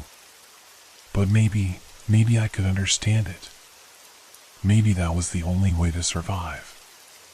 The hands of the clock froze for a moment, and in that silence, I heard it clear as day. You are the last one. And then the shadow reached out, its fingers brushing against my skin. And for the first time, I knew what I had to do. It was too late to stop it. It had already begun. The shadow's grip tightened around my wrist, cold as ice, and the world seemed to close in on me. My chest felt tight, like I was being suffocated by time itself. The clock, still ticking relentlessly, echoed in my mind. The sound was so loud now, so overwhelming, it drowned out everything else. The shadows were everywhere, consuming the room, the air, until there was nothing left but the oppressive presence of the clock. You cannot escape, the voice whispered again, its tone growing more distinct, more certain. The shadow loomed larger, its form more defined now, stretching across the walls, its limbs reaching toward me like they were trying to pull me into its darkness. I wanted to scream, to run, to fight, but I couldn't. My legs felt like lead, my body paralyzed by a fear deeper than I had ever known. The hands of the clock spun faster, as though they were mocking me, urging me to understand. Time is not your ally, the shadow's voice rumbled, growing deeper, more menacing. It is your master, and you will serve it. I realized then, with a chilling clarity, that the clock was not merely a tool of time, it was the vessel of something far older, something far more powerful. It controlled everything, time, space, reality itself. And somehow, I had become a part of it. The thought made my head spin, but I couldn't afford to lose control now. The moment the clock's hands began to spin uncontrollably, the shadow grew more tangible, more alive. I understood what I had to do, even if it seemed insane, even if it meant giving up everything. The answer lay in the clock. I reached toward it again, trembling, my heart racing. This time, the cold grasp of the shadow didn't stop me. My hand brushed against the surface of the clock, and I felt a jolt of power surge through me. My vision blurred, but the tick-tock of the clock resonated through my bones, louder and louder. I felt as though my very essence was being torn apart, each tick carving into my soul. You are nothing, the shadow hissed. You will be erased. I gritted my teeth, forcing myself to focus. The hands were frozen now, pointing straight ahead, but something about them, something in their stillness, felt different. They weren't just frozen. They were waiting for me to understand. The room trembled, and I saw flashes of distorted images, faces, places, moments from my life, all spinning around me in a dizzying blur. They were not my memories, not entirely. They were reflections, fragments of something that had been and would be. The shadow was there in every image, its presence lurking, threatening. You cannot change what is already written, the shadow said, but I wasn't listening anymore. I understood now. I had always been a part of this cycle. The clock had brought me here, but it wasn't my enemy. It was my key. I pressed my palm against the clock again, this time with purpose. The air crackled with energy, and I felt a pulse beneath my fingers. A shift. A change. The walls around me seemed to breathe in time with the clock. Time was not linear. It was a loop, a never-ending cycle. And I was caught in it. But if I could stop it, if I could break the cycle, I could escape. Or at least, I could end it. The hands of the clock began to spin again, but this time they moved slowly, almost like they were unwilling to move forward. The shadow screamed, its voice growing frantic, desperate. No! You cannot undo this. I ignored it. I focused on the clock. The hands moved faster, the air thickened with tension, but something else was happening. The shadow began to retreat, its form dissolving into the shadows from which it came. The room shifted again, and this time, I wasn't just running away from the clock. I was running toward it, toward the truth hidden within its depths. I could feel the presence of time all around me, closing in, but I was no longer afraid. I understood it now. As the hands of the clock slowed, I heard one final, chilling whisper. You cannot escape time, but you can become part of it. And with that, the room fell silent. The hands of the clock stopped moving altogether. I was no longer in that twisted place, no longer trapped in the cycle. I was back in my apartment, standing before the clock on the table. It was still there, the same old clock, but it was just a clock now. The hands were still, as they had been before I bought it. But I knew that time had changed, that I had changed. I didn't know how long I had been gone, how long I had been trapped in that place. Days? Hours? I couldn't tell. The clock had stolen that from me, along with a piece of my sanity. The shadow was gone, but I could still feel its presence, lurking just beyond my sight, as if waiting for the next moment, the next cycle to begin. And I couldn't shake the feeling that time, real time, wasn't as it seemed anymore.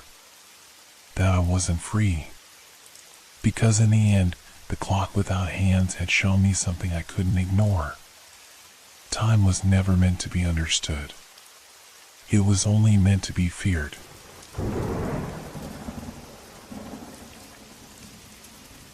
Have you ever felt like something is watching you, even when you're alone? I didn't believe in that kind of paranoia until it started happening to me. It started small, almost innocuous.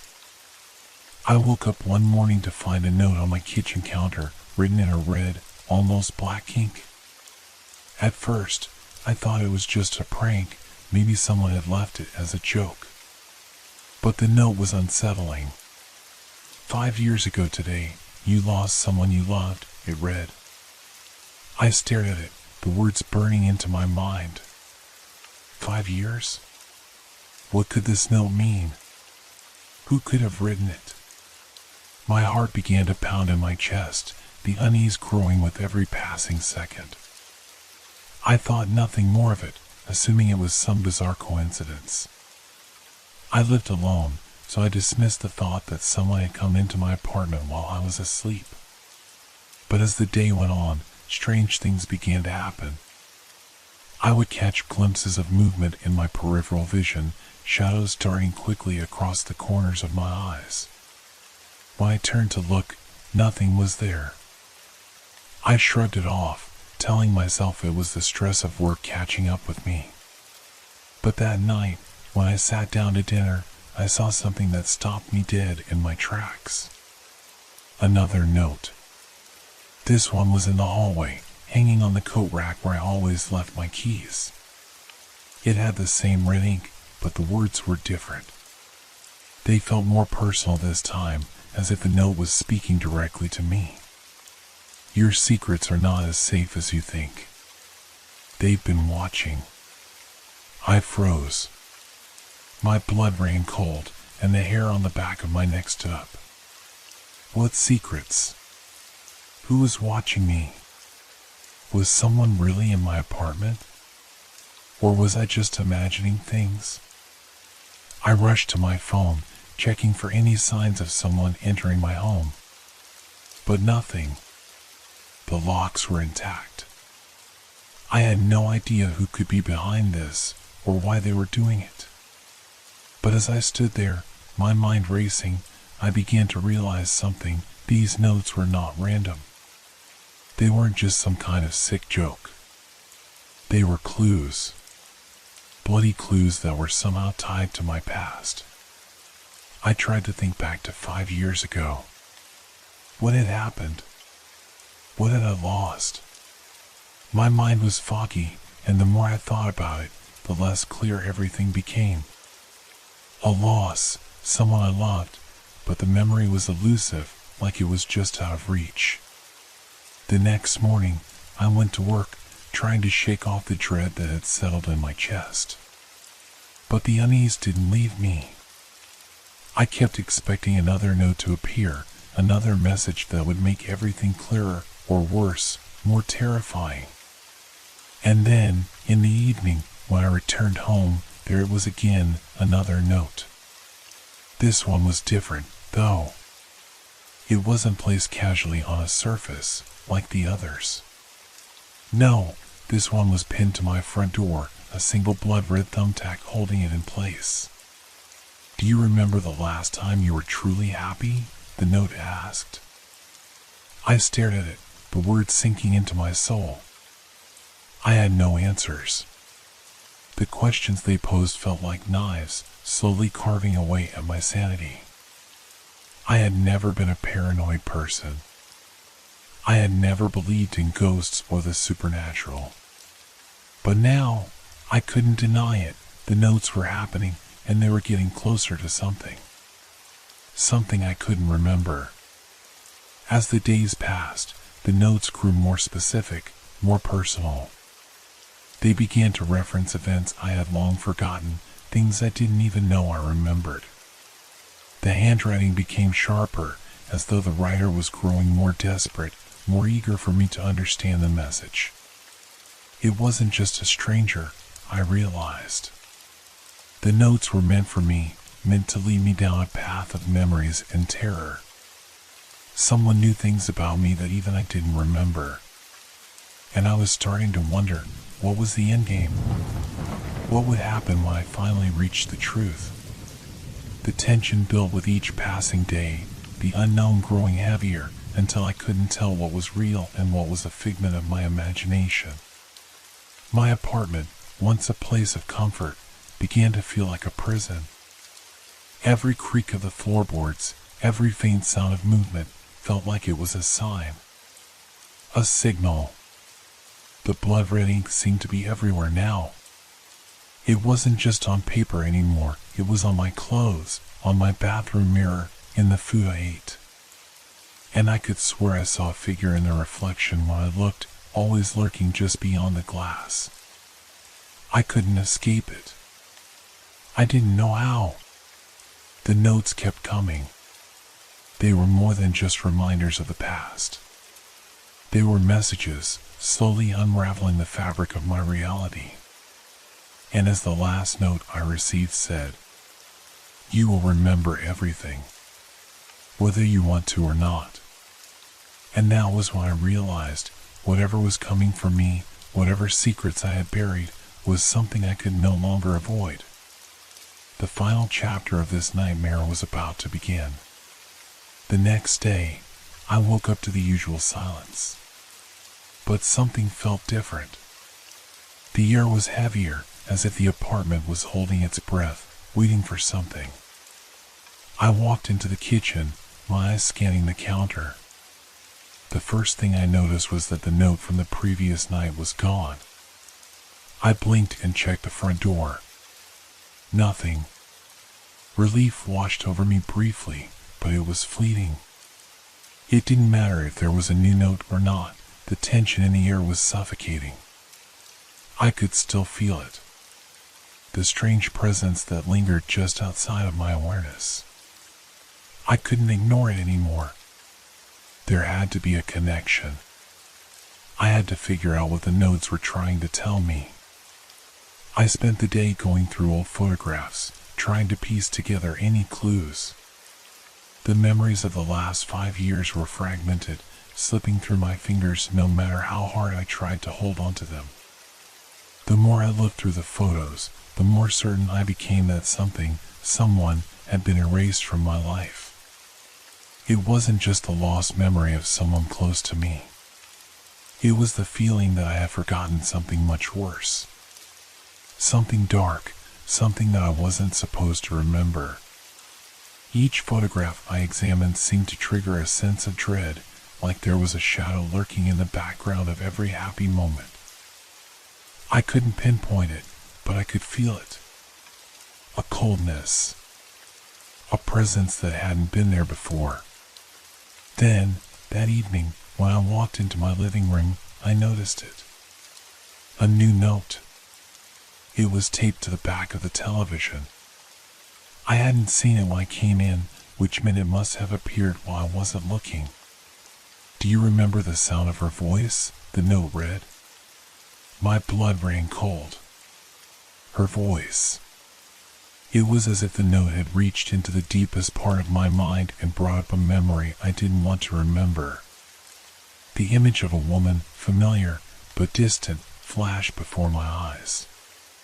But as quickly as the memory appeared, it vanished, leaving only the same feeling of dread. I couldn't place her, but I could hear her voice. It was faint, like a whisper at the edge of my hearing, but the tone, it was one of sadness, of something lost. I tried to push it out of my mind, but the feeling of unease grew stronger. That night, I couldn't sleep. The shadows in my room seemed to move, shifting in ways that didn't make sense. The temperature dropped suddenly, and I wrapped myself in blankets, hoping it was just the wind. But it wasn't. There was something in the room with me. I heard it before I saw it. A soft, almost imperceptible scratching sound, as if something was moving against the walls. It wasn't the creak of old wood or the hum of the refrigerator. It was something else, something deliberate, something purposeful. I held my breath, listening. The scratching stopped for a moment, but then came the unmistakable sound of a faint voice, low and muffled, as if coming from behind the walls. I jumped out of bed, my heart pounding. The voice was too familiar now. I couldn't ignore it. The next morning, there was another note. This time, it wasn't on a surface, it was hidden in plain sight. I found it in the kitchen sink, soaked through as if it had been submerged in water. It read, "Look in the attic." I didn't want to go. I didn't want to know what waited up there. But I couldn't ignore the feeling. It was as if the notes were guiding me, pulling me toward the truth. Towards something I was meant to remember. I grabbed a flashlight and ascended to the attic, my heart racing in my chest. As I stepped into the narrow, dusty space, I shone the light around. The boxes and old furniture cast long shadows, making the attic feel larger than it really was. The air was thick with dust, and the smell of old wood and forgotten memories filled my nose. I moved cautiously, scanning the room for anything unusual. And then, near the far corner, I saw it. A small, old box. I walked toward it, almost afraid to touch it. The box was plain, with no markings, no signs of what it might contain. But there was something about it that made my skin crawl. As if the box was waiting for me to open it. I hesitated for a moment, my hand trembling as I reached for the lid. When I opened it, my stomach twisted in knots. Inside was a photo. A photograph of me standing beside a woman. I couldn't remember her face, but I recognized the place. It was my childhood home, the house I grew up in before everything changed. The memories I tried so hard to forget. But there was something else in the picture. Something that shouldn't have been there. The woman was holding a bloody knife. I stumbled back, the flashlight dropping from my hands. The note had been right. I had to remember. And now I knew. The woman in the photo, she was the one I had lost 5 years ago. But I hadn't lost her in the way I had thought. She had died. She had been murdered. And now it was clear. I was being haunted. Not by a ghost, but by the bloody, painful truth of what had happened. The notes were just the beginning. I stood in the attic, staring at the photograph, feeling the weight of the truth settle over me. The woman in the picture wasn't just someone I had forgotten, she was someone I had killed. The realization hit me like a punch to the gut. But why couldn't I remember? Why had my mind buried this memory so deep? I took a step back, trying to steady myself. My breath was shallow, my heart racing in my chest. The attic suddenly felt colder, the shadows growing deeper, as though they were closing in around me. I had to get out of here. I hurriedly shoved the box back into the corner and fled the attic, the footsteps echoing in the silence of the house. I slammed the attic door behind me, hoping the answers I sought would stay locked away. But I knew they wouldn't. As I descended the stairs, my mind was reeling. The pieces were falling into place, but the puzzle wasn't complete. What happened that night? Why had I done it? The more I tried to focus, the more the memories slipped away like sand through my fingers. Back in the living room, I dropped to the couch, trying to catch my breath. The chill from the attic lingered, creeping into every corner of the house. My hands were shaking, and the light from the lamp seemed to flicker unnaturally. I didn't know how long I sat there, lost in thought, but then I heard it. A soft tapping coming from the front door. I froze, my pulse spiking. The sound was faint, rhythmic, like the knock of someone waiting to be let in. But no one had visited me in days. No one except for whoever had been leaving the notes. I stood up, my legs unsteady as I made my way to the door. Slowly, I turned the handle and opened it. There was no one there. Just the cold night air and the faint echo of my heartbeat in my ears. I stepped outside cautiously, scanning the empty street. The only sound was the rustling of leaves in the wind. For a moment, I thought I had imagined it. But as I turned to go back inside, I saw something on the doorstep. A note. I picked it up, my fingers trembling. Don't ignore her voice. It's calling to you. My breath caught in my throat. I knew what this meant. It wasn't just a warning, it was a demand. A reminder that I couldn't outrun my past. The voice. I had heard it again, hadn't I? It was more than just a whisper now. It was becoming clearer. I could almost make out the words. I backed inside and slammed the door shut, locking it behind me. I leaned against it, trying to steady my breathing. My thoughts were spinning, my mind screaming for answers. Then, another knock. It was louder this time. More insistent. Stop it, I muttered to myself. This is all in your head. But I knew it wasn't. It couldn't be. I walked slowly to the door and opened it once more. This time, there was someone standing at the foot of the stairs. The woman. I couldn't see her face, but I could feel her. I could feel her presence, her eyes burning into me. She was there, waiting, watching. I stumbled back, closing the door so quickly that the doorknob rattled. My pulse was pounding in my ears, my vision blurring as I backed away from the door. This wasn't happening. This couldn't be real. But the voice, it was clearer now. It was her. I could hear it. Her voice.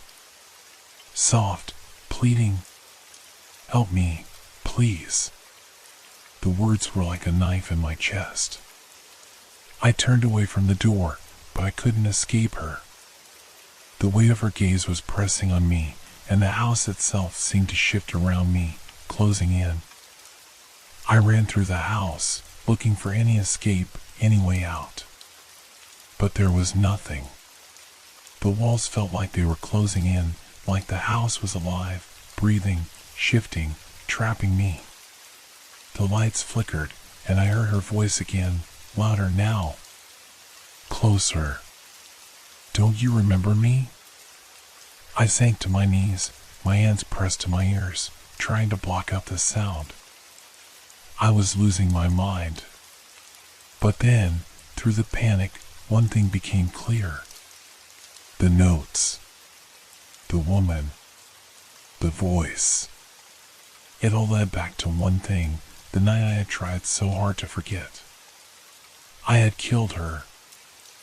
I had been the one to take her life. But why? What had I done to her? Suddenly, the air grew still. The silence was deafening. The voice had stopped. The house seemed to hold its breath. I opened my eyes, realizing that something had changed. The room was dark.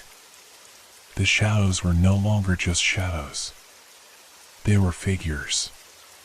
Figures that moved. One of them stepped toward me. I knew who it was. She was standing in front of me now, her face still hidden in the shadows, but I could feel her presence. She was real. You have to remember, she whispered, her voice cold and distant. I tried to stand, but my body wouldn't respond.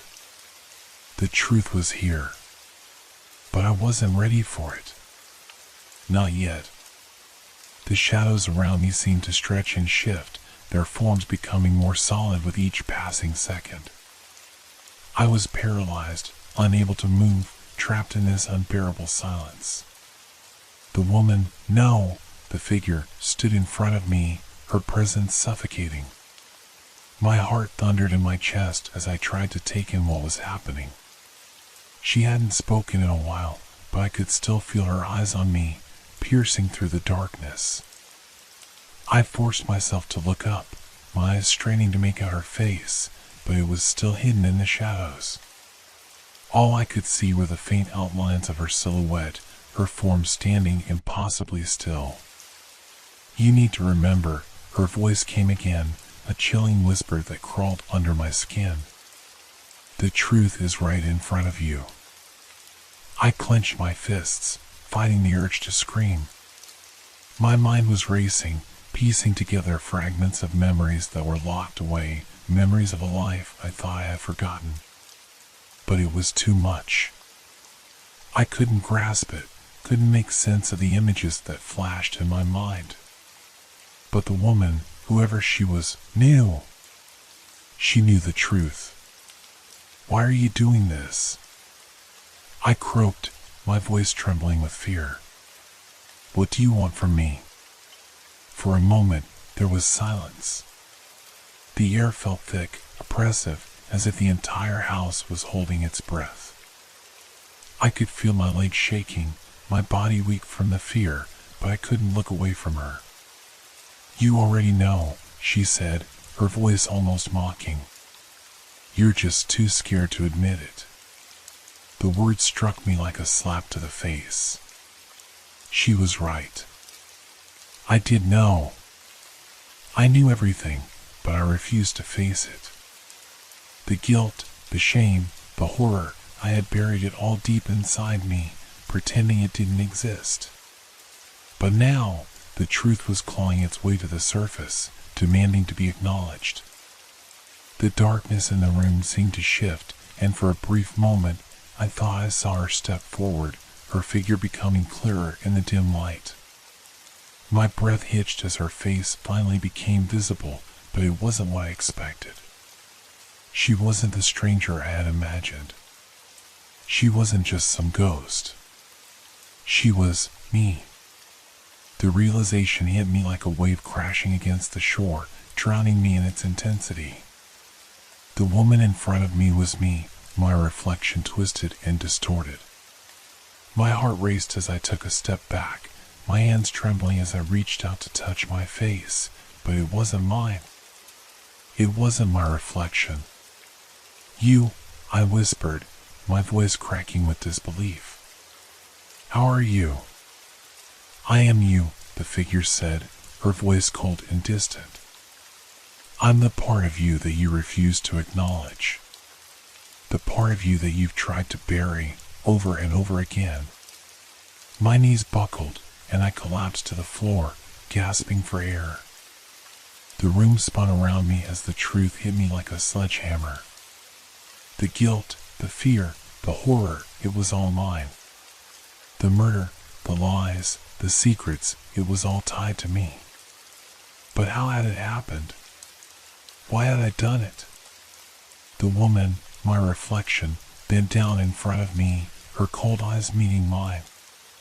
"You did this," she said, her voice low and haunting. "You took her life. And now, you have to face what you've done." I could barely breathe. My mind was a whirlwind of confusion and terror. The room felt like it was closing in on me, the walls pressing in as if they were about to crush me. I couldn't escape. I couldn't run. What did I do? I gasped. What happened that night? "You know," she said, her voice slipping into a dark, almost amused tone. "You just don't want to admit it." The lights flickered, and I felt an overwhelming sense of dread wash over me.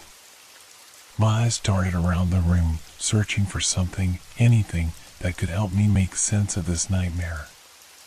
And then, I saw it. A shadow in the corner of the room. A figure, standing motionless, watching me. I wasn't alone. The fear shot through me like a bolt of lightning. I turned to face the shadow, my body frozen in place. The figure in the corner stepped forward, slowly, deliberately, and as it did, the room seemed to grow colder. The air thickened, and I could hear the faint sound of footsteps, as if someone, something, was walking toward me. I didn't need to look closer to know who it was. I had seen that figure before. I had seen those eyes. It was her. The woman I had killed. I gasped, stumbling backward, my heart hammering in my chest. The figure, my reflection, was gone, replaced by the woman from my past. The one whose life I had taken. She was standing in front of me now, her face twisted in anger and pain. Her eyes locked onto mine, and for a brief moment, I thought I saw something behind them, something far darker than just anger. It was sadness. "You remember me now," she whispered, her voice ragged. "But it's too late." I opened my mouth to speak, to beg for forgiveness, but the words wouldn't come. The room felt like it was suffocating me. The shadows were closing in, the walls pressing in as I gasped for air. And then, everything went black. I woke up with a start, my chest heaving, drenched in sweat. The room around me was still, the silence deafening. My breath caught in my throat as I struggled to push the remnants of the nightmare out of my mind. But it wasn't just a nightmare, was it? The feeling of her presence, the shadows, and the figure, I knew they weren't just in my head. They were real. I sat up, my mind racing as I tried to make sense of everything. The woman, the blood-soaked clues, the shadow in the corner of the room, everything was connected. But how? Why? And most importantly, what did it mean for me? I looked around, trying to ground myself in reality. The room was still as it should be, the same familiar surroundings I had always known. The soft glow of the morning sun filtered in through the curtains, casting a peaceful light across the room. But the peace felt like a lie. The shadows were still lurking, hiding just beyond the edge of my vision. I glanced at the floor beside my bed and saw something that made my stomach drop, another note. This one was different. It wasn't like the others. There was no blood, no cryptic message. Instead, the note simply read, "You know what you have to do." My hands trembled as I picked it up, my mind struggling to comprehend the meaning. What was I supposed to do? I had been running from the truth for so long, burying the past in a dark corner of my mind. But now, it was impossible to ignore. The woman in my dreams, the blood-stained messages, everything pointed to one thing. I had to face what I had done. A knock at the door made me jump, the sound slicing through the stillness. My heart pounded in my chest as I slowly stood up and walked toward the door, every step heavier than the last. I opened it, half expecting to see the woman standing there, her eyes cold with judgment. But it wasn't her. It was Detective Carter. His expression was unreadable, his eyes scanning my face with a keen, almost clinical interest. I swallowed hard, my throat dry. Was he here to arrest me? "Mr. Bennett," he said, his voice low and measured. "We need to talk." I nodded, stepping aside to let him in. He moved past me, his eyes briefly flicking to the table where the bloody notes were scattered. I quickly grabbed them, shoving them into my pocket, hoping he hadn't noticed. He didn't comment on it, but his gaze lingered for a moment before he turned to face me. "There's been a development in the case," Detective Carter said, his tone cold. "We found something." My heart skipped a beat. "What do you mean?" He didn't answer right away. Instead, he pulled out a folder from his coat and opened it, revealing photographs of a crime scene. My breath caught in my throat as I looked at the images, the blood-soaked floor, the lifeless body of a woman lying in a pool of crimson. It was unmistakable. It was her. The woman I had killed. I felt my knees weaken, my body trembling as I stared at the photographs. How had they found her? I thought I had buried everything so carefully, so perfectly, in the past. But now, it was all coming back. Everything I had tried to forget. "You know her, don't you?" Carter asked, his voice low. I nodded slowly, unable to speak. My throat was dry, my words trapped. I wanted to run, to escape this nightmare, but I knew there was no way out. The truth had finally caught up with me. "We've been investigating the case for a while now," Carter continued, his gaze unwavering. "And we've found some things that don't quite add up. Things that suggest you were involved." I felt my stomach churn as he placed another photo in front of me, a close-up of the victim's face, her eyes wide with terror. She looked so alive, so real. But the terror in her eyes mirrored the same fear I had felt in the dream, the same fear that still gripped me now. The detective's eyes bored into mine, his gaze cold and knowing. "What happened that night, Mr. Bennett?" he asked, his voice sharp. "We need to know." I took a step back, my mind racing. The guilt, the horror, it was all crashing over me now, drowning me in its weight. The truth was out there, staring me in the face. I had killed her. I had taken her life, and now it was all coming back. The woman, the shadow, the blood, everything I had tried to deny for so long was now real. But what did it mean? Why was I being haunted by this? Why was the truth, my truth, coming for me?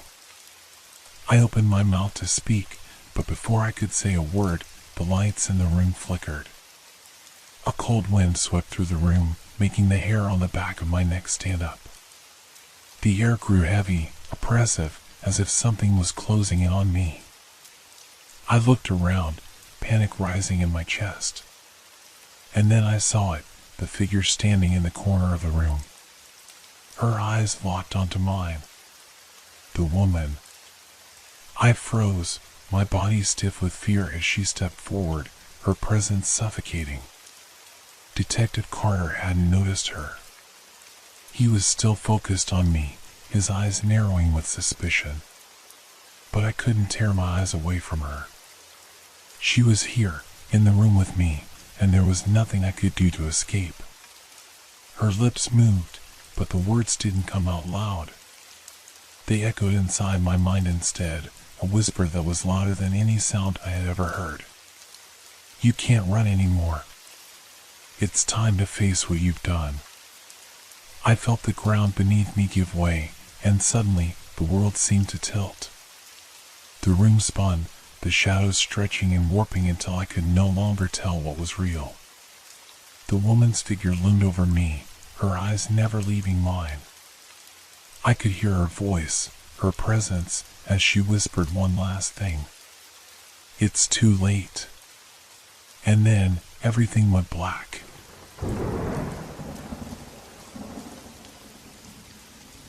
Have you ever felt the strange sensation that something, or someone, was watching you, even though you were completely alone? I hadn't planned on staying late at the library. I had just wanted to finish the last chapter of the book I was reading, but as the clock on the wall struck 8, the doors slammed shut behind me, and I realized I had no way of getting out. I had always known that the old library had a reputation. People said it was haunted, that something strange happened after hours. They claimed books would rearrange themselves, whispers could be heard from the shelves, and there was a sense of someone or something always lingering, waiting. I had never believed any of it, of course. I was a rational person, and I believed that these things were just stories, figments of overactive imaginations. But as I sat there in the dimming light, I couldn't shake the feeling that the library was different tonight. The shelves around me, once comforting and familiar, felt oppressive. The silence seemed to grow heavier, filling the space with an unnatural stillness. The usual noise of the bustling city outside, the sounds of cars passing by and people chatting, were now distant echoes. Everything had grown quiet. I glanced at my phone, no service. It wasn't a surprise. The library was deep in the heart of the city, nestled between narrow alleyways where technology often struggled to keep up. But that wasn't what unnerved me. What unnerved me was the noise I began to hear. At first, it was subtle, just a soft rustling, like pages turning. But as the minutes stretched on, the sounds grew clearer. They weren't coming from the books on the shelves. They were coming from between them. I stood up from the table, my heart pounding in my chest. The air felt colder now, a chill that I couldn't explain. My breath quickened, and I turned slowly toward the darkened shelves where the sound seemed to be coming from. I strained my ears, trying to make sense of it. A whisper. It was faint at first, barely audible, but there was no mistaking it now. The words were incomprehensible, just a soft murmur, as if someone was standing just out of sight, speaking in a language I couldn't understand. I forced myself to move closer, my steps slow and deliberate. The hairs on the back of my neck stood on end, and I could feel the presence of something unseen, something that wasn't quite right. Another whisper. Closer this time. I froze. "Who's there?" I called out, my voice shaking. There was no answer. Only the sound of books shifting, their spines rubbing together, as if they were alive, moving on their own. My hands trembled as I reached out, my fingers brushing against the edge of a shelf. It felt cold, unnaturally cold, as if the wood had been chilled by something not of this world. I turned the corner, my heart thundering in my chest. There, on the far side of the library, in a secluded section that was rarely used, a single book lay open on a pedestal. I hadn't seen it before, but there was something about it that felt familiar. I walked toward it, my mind racing with questions I couldn't answer. As I got closer, the whispers grew louder. They weren't just whispers anymore, they were clear, distinct, and they were coming from the book itself. I reached out, my fingers brushing against the pages. The moment I touched it, a cold shiver ran through me, as if the air around me had turned to ice. My vision blurred for a moment, and I had to steady myself against the pedestal. I pulled the book open, flipping through the pages quickly. The text was written in a strange script, one I didn't recognize, but the more I read, the more the words seemed to make sense. The book seemed to call to me, its pages drawing me in. And then I saw it. My name. I blinked, my eyes stinging as I read the words again. There, on the page, was a sentence that made my blood run cold. He will find what he is looking for, but it will cost him more than he knows. I stumbled back, dropping the book as I tried to steady my breath. The whispers had stopped, replaced by a deep silence that settled over the library like a shroud. The shadows in the corners seemed to grow darker, more oppressive. What was happening? I had to leave. I had to get out of there. But as I turned to run, I heard it again. A whisper, soft and insistent. "You are not alone." I turned back to the book, my heart pounding, but it was gone. The pedestal was empty, and the whispers had returned, louder now, echoing around the library. And that was when I realized the truth. The library knew me. It knew my past, my fears, my secrets. It had always known. And now, it was waiting for me to uncover the rest. The door slammed shut behind me, and I was trapped. The whispers continued, drawing me deeper into the shadows of the library, where every step I took led me closer to a truth I wasn't sure I wanted to find. The silence enveloped me like a thick, suffocating blanket. I stood there, frozen, unable to move. My heart hammered in my chest, and I felt a cold sweat bead on my forehead. I glanced around the library, half expecting someone, to emerge from the shadows. But there was nothing. Only the shelves, standing tall and silent as ever. I tried to shake the feeling of being watched. But it lingered, creeping at the edges of my mind, growing stronger with every breath I took. I needed to leave. But the door that had slammed shut behind me was now different. I approached it slowly, my fingers brushing the cold wood. It didn't move. It didn't even creak. No matter how much I tugged or pushed, the door remained firmly closed, as though it had become part of the wall. I turned back, looking at the rows of books around me. The whispers had stopped for now, but I could still feel the presence of something in the air, something that wasn't quite right. I had to figure out what was happening, what this place had to do with me. And that book. The one I had seen on the pedestal. It was gone, but I knew it hadn't disappeared. It was still here, somewhere in the library, waiting for me to find it again. I didn't want to go looking for it, but I had no choice. I forced myself to move, walking past the silent shelves and into the darker parts of the library. The air was thick with dust, and the smell of old paper and wood filled my lungs. The walls seemed to close in around me, and the shadows stretched longer, more menacing. With each step I took, I felt like I was sinking deeper into a nightmare that I couldn't escape from. I reached the corner where the book had been, but the pedestal was empty. I stared at the spot for a long moment, trying to make sense of it. Had I imagined it? Had the book never been there? I shook my head, trying to clear the fog in my mind. No. I had seen it. I had touched it. The strange whispers had come from it, and those words, they were still fresh in my mind. He will find what he is looking for, but it will cost him more than he knows. But what did it mean? What did the book want from me? I moved further into the corner, my eyes scanning the rows of bookshelves for any sign of the mysterious book. And then, in the very back, tucked behind an old wooden shelf that looked like it hadn't been touched in years, I saw it. The book. It lay there, as if it had been waiting for me. Its cover was a deep, dark brown, and it seemed to shimmer faintly in the dim light. I approached it slowly, my hands trembling as I reached out. The moment my fingers brushed against it, the whispers returned, louder now, as if the library itself was breathing.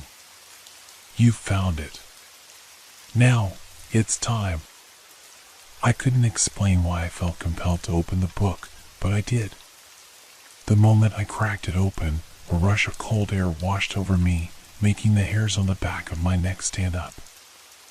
I flipped through the pages, my eyes scanning the strange symbols and words that filled the parchment. It wasn't like any book I had ever seen before. The pages were old, worn, and the ink seemed to bleed into the paper. The words didn't make sense at first, fragments of sentences that were distorted, twisted, like pieces of a puzzle that didn't fit together.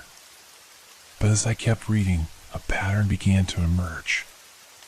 And then it happened. The words stopped making sense. The page in front of me blurred, the letters shifting and changing. It was as if the book itself was alive, responding to something inside of me. And then, the words formed one sentence that I could understand. This is your story. I felt my heart drop into my stomach. I closed the book quickly, slamming it shut with a loud thud that echoed through the empty library. I stood there, breathing heavily, my pulse racing. What did it mean? How could this book know about me? I stepped back, my mind racing. I needed to leave, to get out of this place before it consumed me. But the door was still closed, and I was still trapped. Then, out of the corner of my eye, I saw something move. A shadow, just out of reach. I turned quickly, but there was nothing there. I was imagining things. I had to be. But when I turned back to the book, I saw something new. On the cover, in faded red ink, was a single word. My name. I stumbled back, my breath coming in short gasps. The book knew me. It knew everything about me, my past, my secrets. And I had a feeling that it wasn't finished with me yet. The whispers began again, louder this time, swirling around me like a storm. I could feel them in my ears, in my bones, in my very soul. You can't leave now. The words rang in my head, and I knew, deep down, that I was never meant to escape. Not anymore. I had opened the book. And now, it owned me. The room grew colder. A chill seeped into my bones, despite the heat from the dim overhead lights. I felt the oppressive weight of the library's silence, thick and suffocating. The whispers from before had become a low hum in the background, barely audible but ever present, like the buzz of electricity that you could never fully ignore. I didn't know what to do. The book sat on the floor, its spine cracked open, its pages fluttering as if caught in an invisible wind. The words on the page pulsed, shifting beneath my gaze like they were alive, eager to tell me their secrets. But I couldn't bring myself to look at it again. I felt something darker, a presence in the air, watching me. I turned around, but the shelves were empty, still. Yet I couldn't shake the feeling that something, or someone, was lurking just beyond the range of my vision. I was losing my grip on reality. I had to get out.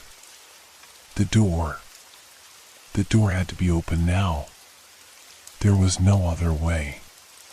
The words from the book, the strange message with my name, it all pointed to something I couldn't explain. Something I was meant to face. But when I reached for the door, my heart stopped. It was still shut. The same unyielding, wooden barrier that had trapped me before. I pushed against it, hard, with all my strength, but it didn't move. I could feel the desperation beginning to claw at my throat, my breath coming in shallow, panic gasps. I was stuck. Alone. And the library, it was changing. I had to get away. I couldn't stay here. But how? I turned back, my eyes drawn to the book once more. Its presence seemed to pull me in, even against my will. I didn't want to look, didn't want to know more, but my hands were already reaching for it, as if it had a magnetic pull. The moment my fingers brushed the pages, the room shifted. The lights flickered, dimming and then brightening again, and the air seemed to thicken with tension. The whispers grew louder, louder, until it felt like they were right next to my ear, shouting out a language I couldn't understand. I closed my eyes, trying to block it out, but the words from the book were already burned into my mind. The past will reveal its secrets. It always does. I could hear the creak of wood, the soft shuffle of footsteps in the distance. My heart pounded in my chest, my throat tight with fear. It was happening again. The same feeling I had earlier, the sensation of someone or something watching me. I opened my eyes. And there it was. A shadow, tall and menacing, standing at the far end of the library, just outside the reach of the dim lights. Its shape was indistinct, shifting in and out of focus, like a dark cloud of smoke. It was humanoid, but not fully. There was something wrong about it, something unnatural. It didn't belong here. I couldn't move. The shadow didn't advance, but it didn't retreat either. It simply stood there, staring, or at least I felt like it was staring. The sense of being observed, of being hunted, was overwhelming. My breath hitched in my throat, and I wanted to run, to escape, but my body wouldn't obey. It felt like the very air had turned to stone, holding me in place. Then, without warning, the whispers stopped. Dead silence. I couldn't hear my own breathing. The only sound was the faint rustle of paper as the book on the floor flipped open by itself, its pages turning as though caught in an invisible breeze. And then, as if on cue, a new line appeared on the page. It's not just a story anymore. I stared at the words, feeling a sense of dread that was almost suffocating. What did that mean? What was happening to me? The shadow moved. It glided across the floor, soundless, a dark wisp that seemed to grow taller with every step. I could feel the floor beneath my feet vibrate, a low-hum building in my chest. It was getting closer, and there was nothing I could do to stop it. Get away. The voice in my head was frantic now, desperate. Run. Leave the book. But it was too late. I knew it in my gut. I wasn't going anywhere. The shadow stopped in front of me, its form now more defined, its shape solidifying. It was tall, nearly as tall as the library's shelves, its edges blurry, flickering like a bad signal on a television. And from its center, two eyes, dark, empty voids, appeared, staring straight at me. No face, no features. Just the blackness that seemed to swallow the very light around it. And then it spoke. You have opened the door. Now, you must finish what you started. The words felt like ice, freezing my body, paralyzing my mind. I wanted to scream, but no sound escaped. The air was thick, suffocating. The book, the library, the shadow, they were all connected, and somehow I had become part of it all. Finish it, the shadow whispered again, and as I looked down at the pages, I realized the words were shifting once more. Your story is not over. The book wasn't just a book. It was the library itself, alive with a will of its own. And it wanted me. I had become part of its history, part of its future, and there was no going back. The shadow stepped closer, and then everything went black. I woke to silence. For a moment, I thought I had simply fallen asleep, but then I realized something was terribly wrong. The air was thick, heavy with an unnatural stillness that felt suffocating. My mind raced, trying to grasp what had just happened, but all I could remember was the shadow, the whispering, the overwhelming presence that had swallowed me whole. I blinked, trying to adjust to the dim light of the library, but the room had changed. The shelves that had once lined the walls were now looming, oppressive figures. They seemed taller, stretching higher than before, casting long, distorted shadows across the floor. It was as if the library had grown in size, its space stretching beyond the limits of reality. My body trembled with the residual fear of what I had seen and heard. I had to get out. But the door was nowhere to be found. I stood, my legs unsteady beneath me. The book, where was the book? My eyes darted to the floor, and there it was, lying open where I had left it. The pages were now empty, void of the words that had once filled them. But I could feel it, something, or someone, was still there, watching. I could feel the presence pressing against me, an invisible weight that pushed me deeper into the heart of the library. The whispers had returned, but this time they weren't distant. They were right behind me, in my ear, cold and urgent. Turn the page. The voice was sharp, insistent. I spun around, but there was no one there. The air was thick with an oppressive force, as if the library itself was alive, breathing, waiting for something. The shadows stretched unnaturally, twisting, flickering like flames on the edge of a storm. I had to know. I had to understand what was happening. Slowly, I bent down and reached for the book. The moment my fingers touched the worn cover, a wave of cold washed over me. My heartbeat quickened, and I opened the book, praying that I wouldn't see what I feared. And there, scrawled across the next page, were the words, "You have come too far to turn back now." My chest tightened, panic rising like a flood. I stumbled back, dropping the book, but it didn't fall to the ground. It hovered, suspended in the air, as if held by some unseen force. The pages turned on their own, each flip a tortured whisper, until they stopped on the last one. You are the story now. I couldn't breathe. The room seemed to pulse with each word that appeared. The library was alive with a dark energy, wrapping its fingers around me, pulling me deeper into its grip. My legs gave way, and I collapsed to the floor, gasping for air. The whispers became clearer now, no longer just sounds, but voices, multiple voices, all calling to me, beckoning me into the darkness. You can't escape. We've waited for you. You are part of us. I screamed, but the sound was swallowed by the dark. There was no escape. No way out.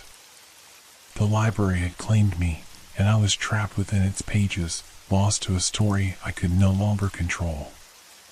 Suddenly, the shadows shifted, gathering around me like living creatures, crawling toward me with a slow, deliberate pace.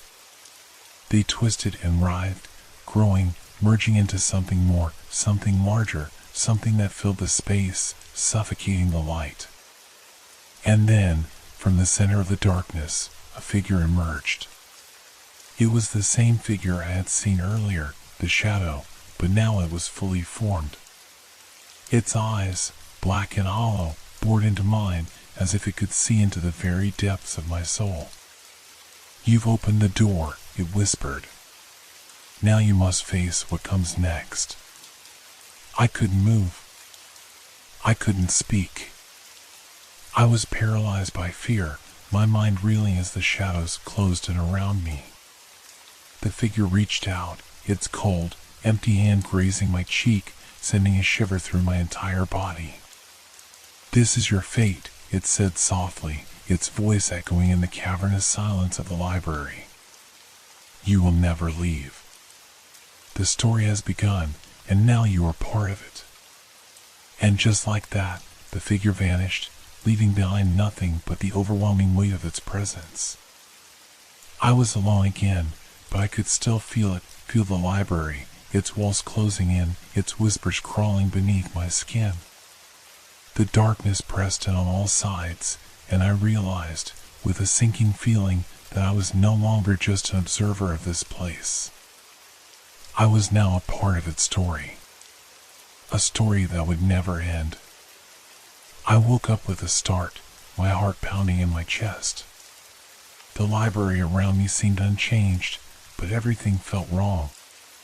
It was as if I had only been sleeping for a moment, yet I knew it had been hours, maybe longer. The silence was suffocating, broken only by the faintest rustle of pages, like the sound of a book slowly being opened. I tried to move, but my limbs were heavy, as if weighed down by some unseen force. My body ached, and my mind was clouded by a strange sense of dread. I couldn't remember how I had fallen asleep, or even when, but I knew one thing for certain, this wasn't just a dream. The book. I needed to find the book. I dragged myself to my feet, stumbling as I tried to steady myself. My eyes scanned the room, desperate for a glimpse of the familiar side of the old tome. There, on the table, it lay open, just as it had been before. But something had changed. The pages were no longer empty. They were filled with words, words that twisted and writhed as if alive, shifting and changing before my eyes. I could barely make out the text, but the longer I stared at it, the clearer the words became. You are not alone. The message sent a chill down my spine. It was as if the library itself had sensed my thoughts, as if it was aware of my every movement. The darkness seemed to deepen, the shadows growing longer, more intense. The air felt colder, sharper, as if I was being slowly suffocated by something unseen. I reached for the book, but as my fingers brushed against the pages, the room shifted. The floor beneath me tilted, and I found myself falling, tumbling through the air as though the very library had come alive, pulling me deeper into its depths. I crashed to the ground, gasping for breath, my eyes wide with terror. But the moment I hit the floor, I realized something. The shadows were moving. They were no longer stationary, but swirling around me, circling, gathering in the corners of the room. We are here. The voices returned, louder now, more insistent. I could hear them all around me, from the walls, the ceiling, the very air itself. They were everywhere. I scrambled to my feet, but it was no use. The shadows closed in, engulfing me, and I felt myself being drawn into their center. My breath caught in my throat, and my mind screamed for escape, but there was nowhere to go. No way out. The library had become a prison, and I was its latest prisoner. As I stood there, unable to move, the book hovered in front of me, its pages turning on their own. The words were now more clear than ever. You have seen the truth, and now you must face it. I felt the weight of those words sink into me, as though they were part of the very air I breathed. There was no escape from this place, no way to outrun what had already been set into motion. The library had claimed me, and there was nothing left but to accept my fate. But as I reached out to touch the book one last time, something strange happened. The shadows seemed to recoil, pulling away from me, leaving a circle of light around my feet. The air became still, and for the first time since I had entered, there was silence, real, absolute silence. I looked down at the book, and for a brief moment, I saw something different. The words on the pages were no longer cryptic or threatening. They were comforting. They spoke of release, of freedom, of the end. The story has ended.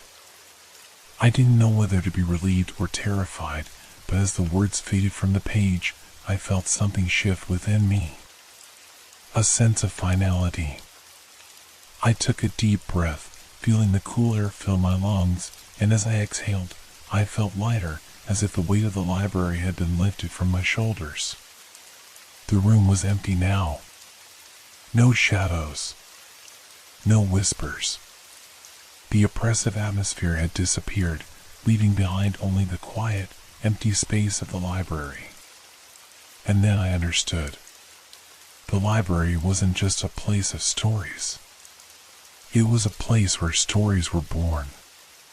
And now, my story had ended. I was free. But the question remained, had I truly escaped? Or was I merely part of another story, one that would continue to echo in the corners of this place, waiting to be discovered by the next curious soul who dared to walk through its doors?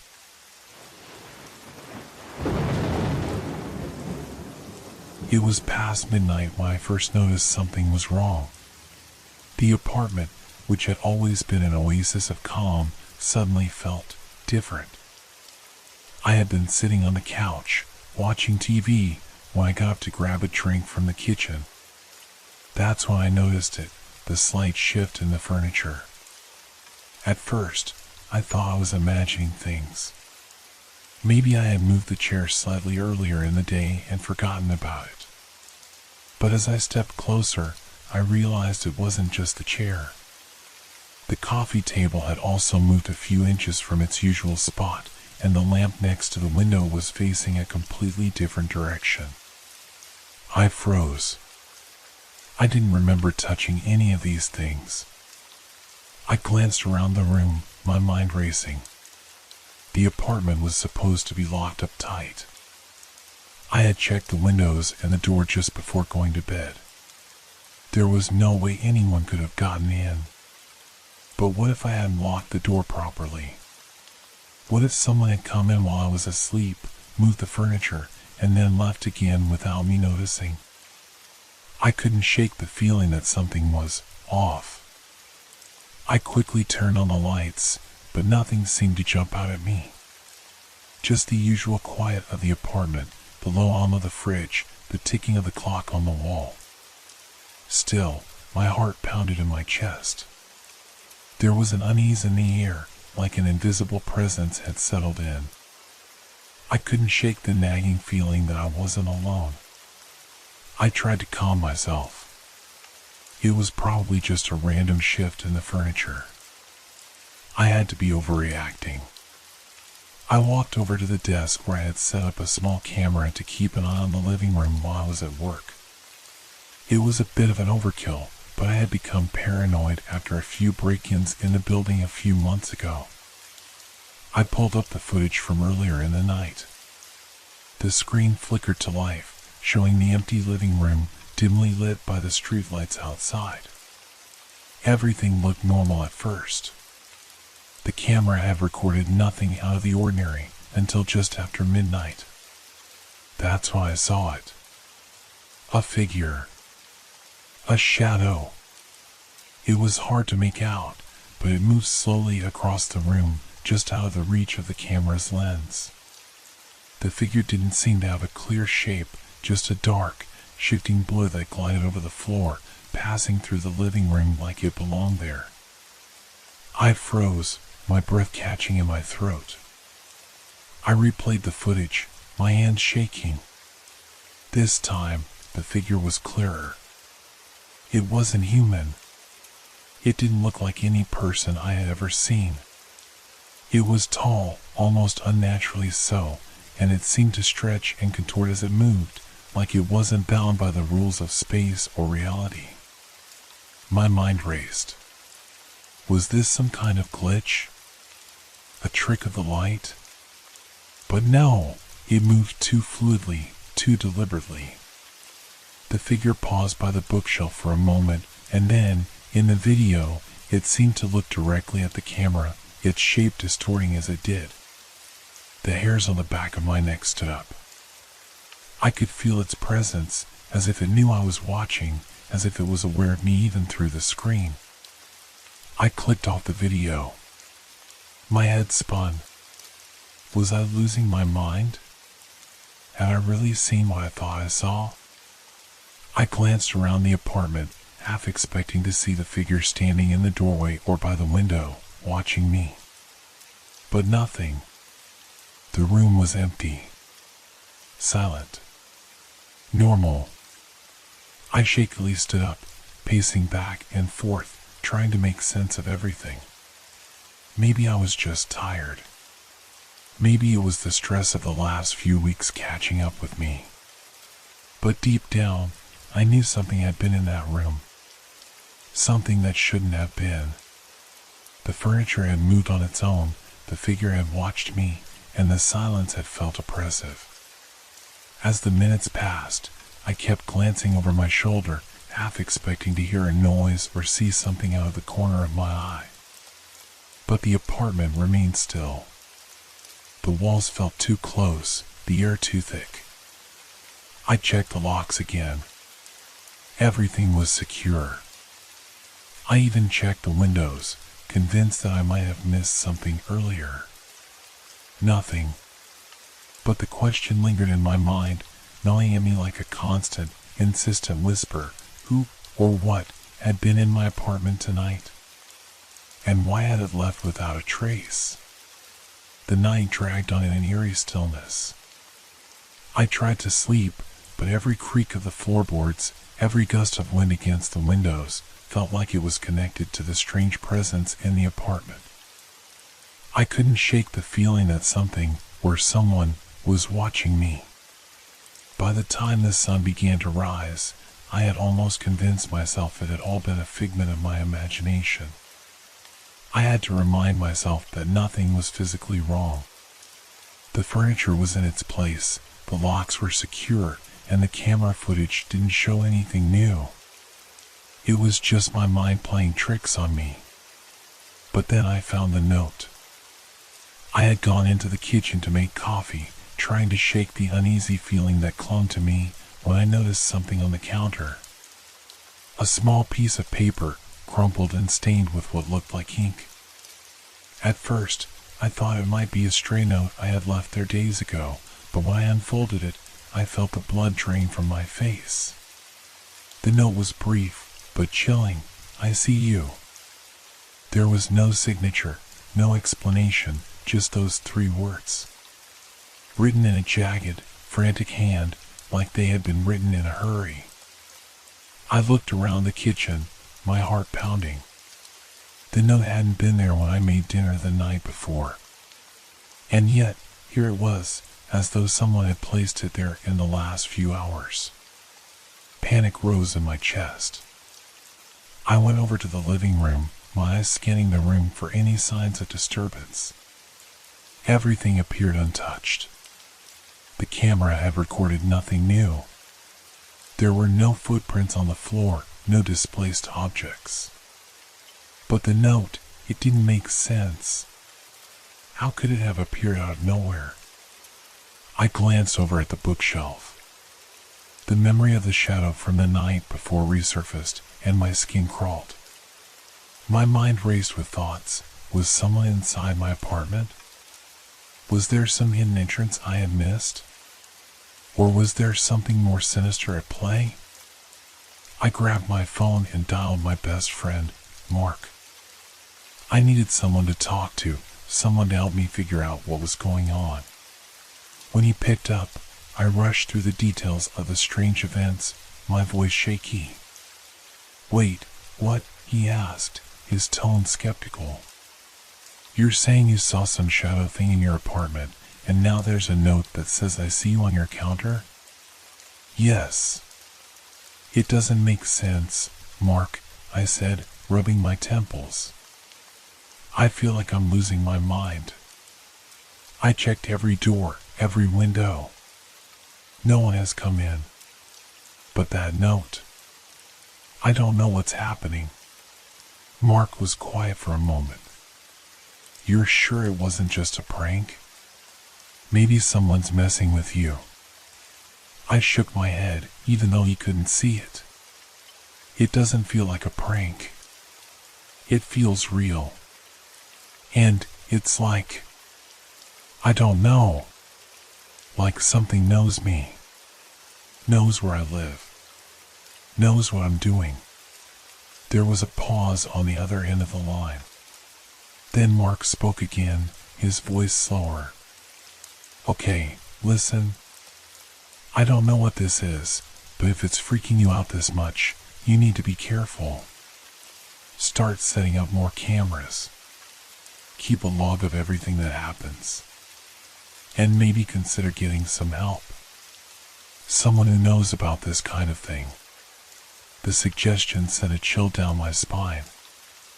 I wasn't sure if I believed in supernatural stuff, but at that moment, I didn't know what to believe anymore. The note, the shadow, it all felt too real to be some coincidence. As I ended the call with Mark, I turned back to the note. A horrible thought crossed my mind. What if this was just the beginning? What if something was about to unfold that I couldn't stop? My eyes darted around the apartment, but the only sound was the faint hum of the refrigerator. Everything seemed normal. Too normal. But as I turned to leave the kitchen, I caught a glimpse of something in the reflection of the microwave. For a split second, I thought I saw the shadow again, the same dark, flickering shape that had moved through my living room the night before. It was there, just outside the kitchen, barely visible in the corner of my eye. My pulse quickened. I whipped around, but the kitchen was empty. I felt my stomach drop. I wasn't imagining things. Whatever it was still here. And it was getting closer. Without thinking, I grabbed the camera from my desk and set it up in the corner of the living room, facing the doorway. If there was anything in my apartment, I would catch it. I had to. There was no other option. But as I looked at the screen, something struck me. The camera footage from the night before was missing. Not just a single file, but everything from the last few days. The footage had been erased. I backed away from the camera, my chest tightening. How could that be possible? No one had been here. No one except whatever had been moving around my apartment. I turned to the hallway, my mind racing with possibilities. There was something I had to figure out before it was too late. But deep down, I knew I might already be too late. The hours crawled by in a tense silence, my every nerve on edge. I kept checking the camera, but nothing changed. The screen was black, void of the footage I had hoped would provide some answers. My mind was spiraling into uncertainty. I couldn't shake the feeling that I wasn't alone. Even though the apartment was still, the atmosphere felt charged, like something was waiting, watching. The note, the missing footage, the shadow and the reflection, it all pointed to something far worse than a simple prank. I tried to distract myself, cleaning up around the apartment, checking the locks again and again, but every time I walked past the hallway, I felt my breath catch. Something in the air was different, thicker, colder. It felt like the walls themselves were closing in, tightening their grip around me. Around midnight, I heard it. At first, it was so subtle, I thought it was just the wind, a faint rustling, like paper being shuffled. But then it came again, closer this time, almost like a whisper. I froze, every muscle in my body tensed. The sound was coming from the hallway. I grabbed the flashlight from the drawer and moved cautiously toward the door, my feet barely making a sound on the floorboards. I held the light out in front of me, my breath shallow, and peeked into the hallway. It was empty. But the feeling, the sense that something was there, didn't fade. I stepped into the hallway, the beam of the flashlight trembling in my hand as it illuminated the walls. Nothing seemed out of place. That's why I saw it. A faint streak of red on the floor, as though something had dragged across the carpet.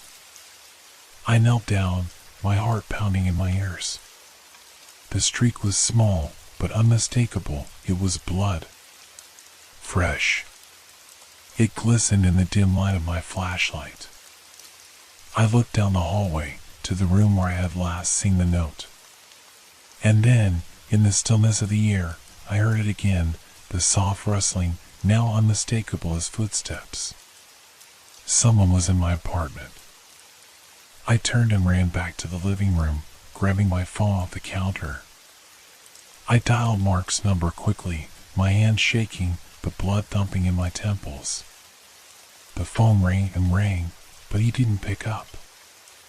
I tried again, but no answer. Panic was starting to claw at my chest. My mind raced. Who could be in my apartment? And how were they getting in? The doors and windows were locked, the security system had been active, and the cameras should have caught every movement. But nothing had. I needed to think. I needed a plan. I scanned the room quickly. The only thing I could think of was to try and confront whatever was here. I wasn't sure what I was up against, but I had to try something. I crept back to the hallway, my flashlight scanning the area. I could hear the soft scuffling now, like something moving just out of sight. Every instinct told me to run, to get out of the apartment and never look back. But I couldn't. My mind was fixated on finding the truth, on understanding what was happening before it was too late.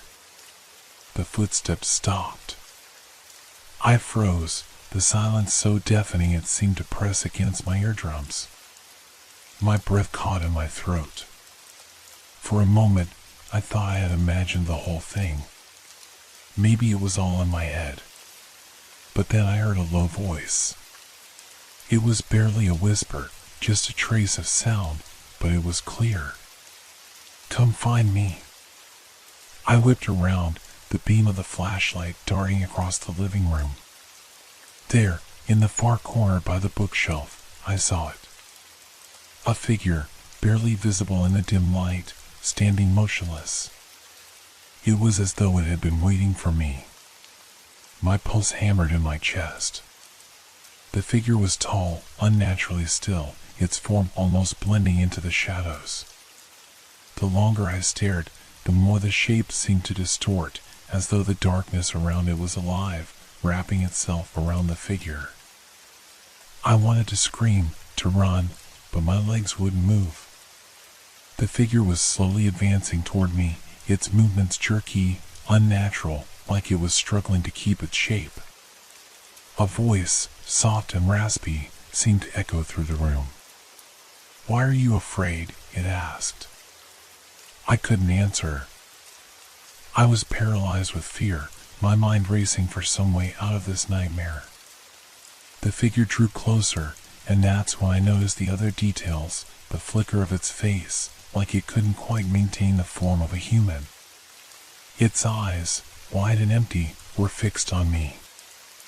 I stepped back slowly, my heart racing. I needed to escape, to do anything to get away from this thing.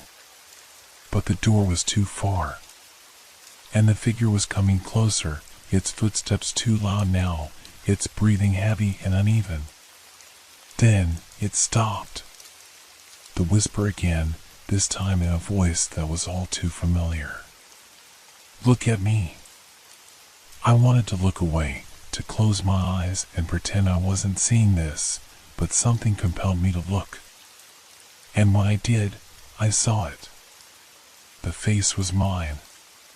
It wasn't perfect, of course. It was a distorted version of me, twisted and wrong, with hollow eyes and a mouth that stretched too wide, too far. And in its reflection, I saw my own face staring back, a face filled with terror. A cold sweat broke out over me. I staggered backward, my thoughts racing. How was this possible? How could it know me like this? But before I could make sense of it, the room went dark. Complete, utter darkness. And in the silence, I heard something else. A sound, soft and low, creeping up behind me.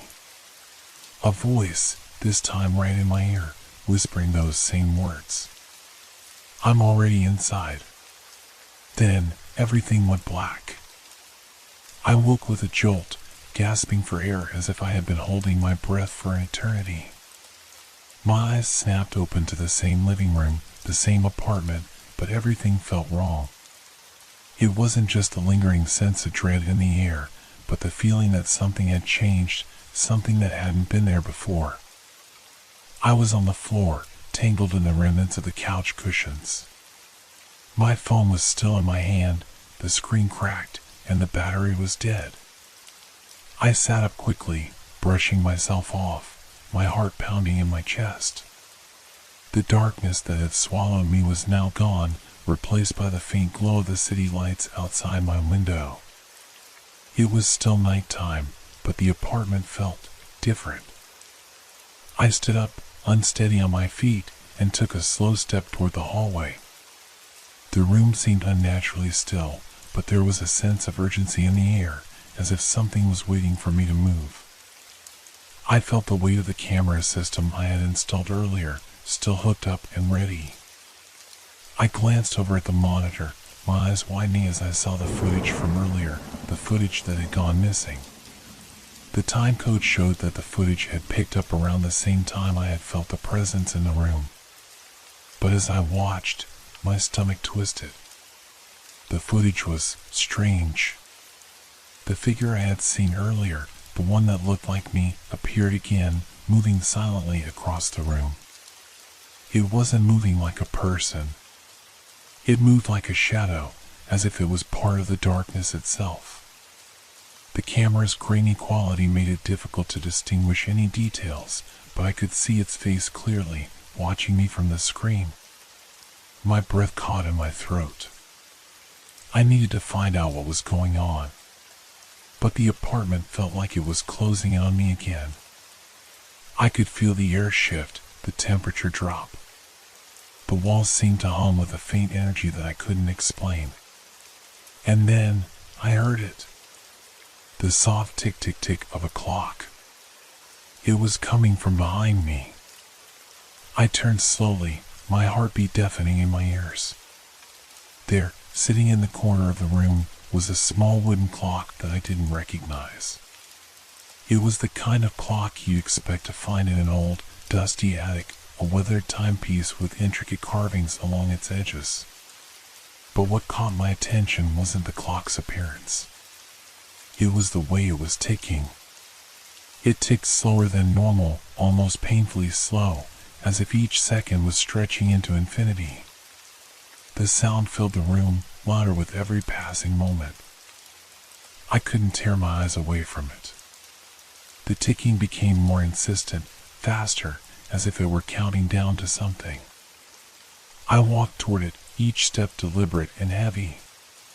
The closer I got, the more I could feel the cold creeping through the air, seeping into my bones. When I reached the clock, I could see that the hands were moving in reverse, ticking backward in a way that made no sense. The minute hand was on 1, the hour hand on 11, and they were slowly turning, heading toward midnight. I reached out to touch it, my fingers trembling as they brushed the cold surface of the clock.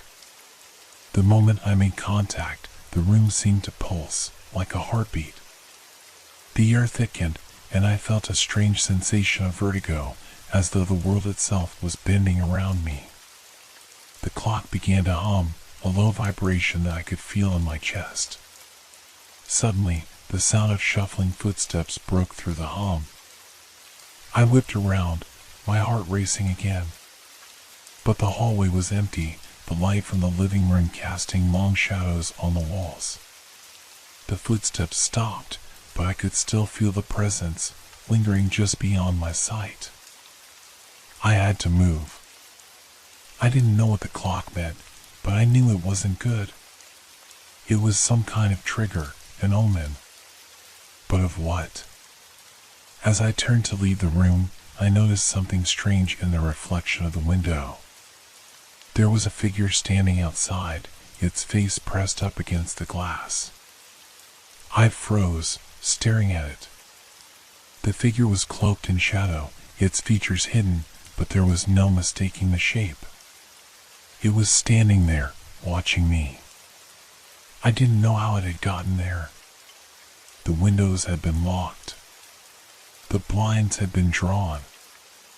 I grabbed the closest object, a heavy lamp, and hurled it toward the window, shattering the glass.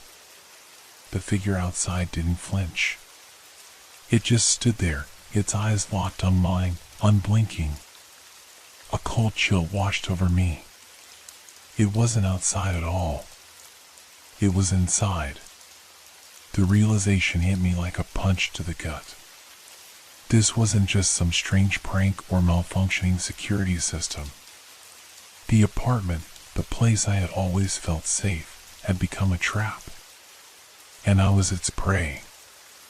I turned away from the window, my mind racing for a plan, any plan. But before I could take another step, the lights flickered and went out.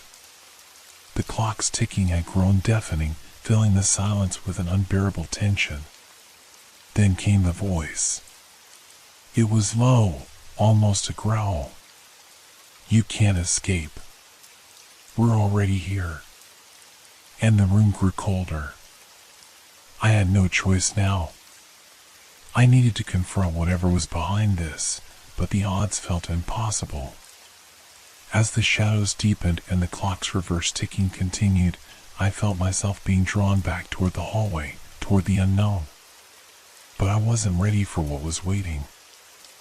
I stepped into the dark, and the door slammed shut behind me. The last thing I heard before everything went black was the voice again, this time a whisper against my ear. We're not finished yet. And then, nothing. I woke up, gasping for breath, my body drenched in cold sweat. My hands trembled as I reached out to steady myself, finding the floor beneath me rough and unfamiliar. The darkness was absolute, suffocating, and for a moment, I couldn't remember where I was. I tried to move, but my limbs felt heavy, as if they'd been paralyzed. I blinked, forcing my eyes to adjust to the blackness. The air was thick, oppressive. There was something wrong in the very atmosphere. I sat up slowly, feeling around me. It was only then that I realized I wasn't in my apartment anymore. The walls around me were smooth and sterile, the scent of damp concrete heavy in the air.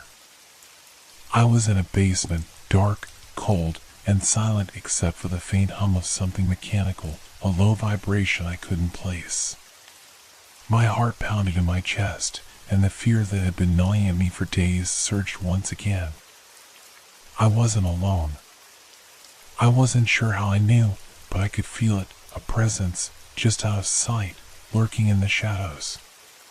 The hairs on the back of my neck stood on end, and I could hear the soft scuffling of footsteps against the cold stone floor. It wasn't just one presence, but many, each one circling me in the dark, as if waiting for something. I forced myself to my feet, trying not to make a sound, my mind racing. How had I gotten here? How long had I been unconscious? The last thing I remembered was the window, the figure pressing its face against the glass, and then the darkness. But this felt different. I had no idea where I was or how to get out. And then the ticking returned. That familiar, maddening sound. It came from somewhere deep in the basement, a slow, rhythmic ticking that echoed off the walls. It was the same as the clock, the one that had been counting down in my apartment. Only now, it was louder, more insistent, like a countdown to something terrible. I swallowed hard, trying to steady my breathing, but the fear clawed at me. Something in the basement was waiting for me, something I couldn't see but felt pressing against my skin, making every inch of my body tremble. I turned around, scanning the room, searching for any sign of life, any escape. There was a door on the far side of the room, wooden, old, and barely visible in the dark. I couldn't tell if it led out, but it was my only option. I moved toward it, my steps hesitant at first, then faster as the sound of the ticking grew louder. Each step felt like it was pulling me deeper into something I couldn't escape. I reached the door and tried the handle. It was locked. I kicked at it in frustration, but it didn't budge. My heart pounded as the footsteps around me grew closer, circling, closing in. I could feel the presence surrounding me now, the weight of invisible eyes on my back, watching, waiting. The ticking intensified, now deafening in the stillness, and I felt the cold seep into my bones. It wasn't just the temperature, it was a presence, a force I couldn't escape. The walls of the basement seemed to be closing in, the air growing thick and suffocating. And then, just as suddenly as the ticking had started, it stopped. The silence was overwhelming. I dared not move. The shadows shifted, moving in ways they shouldn't, stretching unnaturally long, reaching toward me. And from the deepest part of the basement, I heard a voice. A whisper, soft and insidious, slithering through the silence. "We know you. We've always known you." The voice was cold, as if it came from deep within the earth, a voice that seemed to echo not just in my ears, but in my mind. I froze, unable to move, unable to speak. The words wrapped around me like a rope, tightening, constricting. The shadows in the room thickened, forming shapes, indistinct but unmistakably human in form. They moved slowly, deliberately, as if savoring every moment of my fear. I wanted to run. I had to run. But my feet wouldn't move. And then, just as I thought the darkness would swallow me whole, I heard the clock again. It was back, right beside me, its hands ticking backward with a maddening slowness, marking time in a way that made no sense. The ticking, that strange rhythm, it was counting down. It was counting down to something I was not prepared for. The shadows pressed in around me, each one a figure, each one closer than the last. The voice came again, louder now, like a chorus of whispers that echoed in the deepest corners of my mind. "You should never have come." And in that instant, I knew. The shadows weren't just watching me. They were me. I was the one who had been trapped here all along. The door behind me burst open with a deafening crash, and I saw the light of the outside world, the light I had so desperately sought. But as I ran toward it, my feet heavy and my legs shaking, the shadows followed. They chased me down the hallway, closing in with every step I took. I reached the exit, my hands trembling as I pushed open the door, desperate for freedom. But when I stepped out into the daylight, I realized I had never left. The apartment was still there. My home. The clock. The figures. The whispers. It was all the same. Nothing had changed.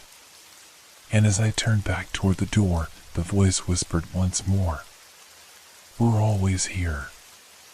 And the ticking began again.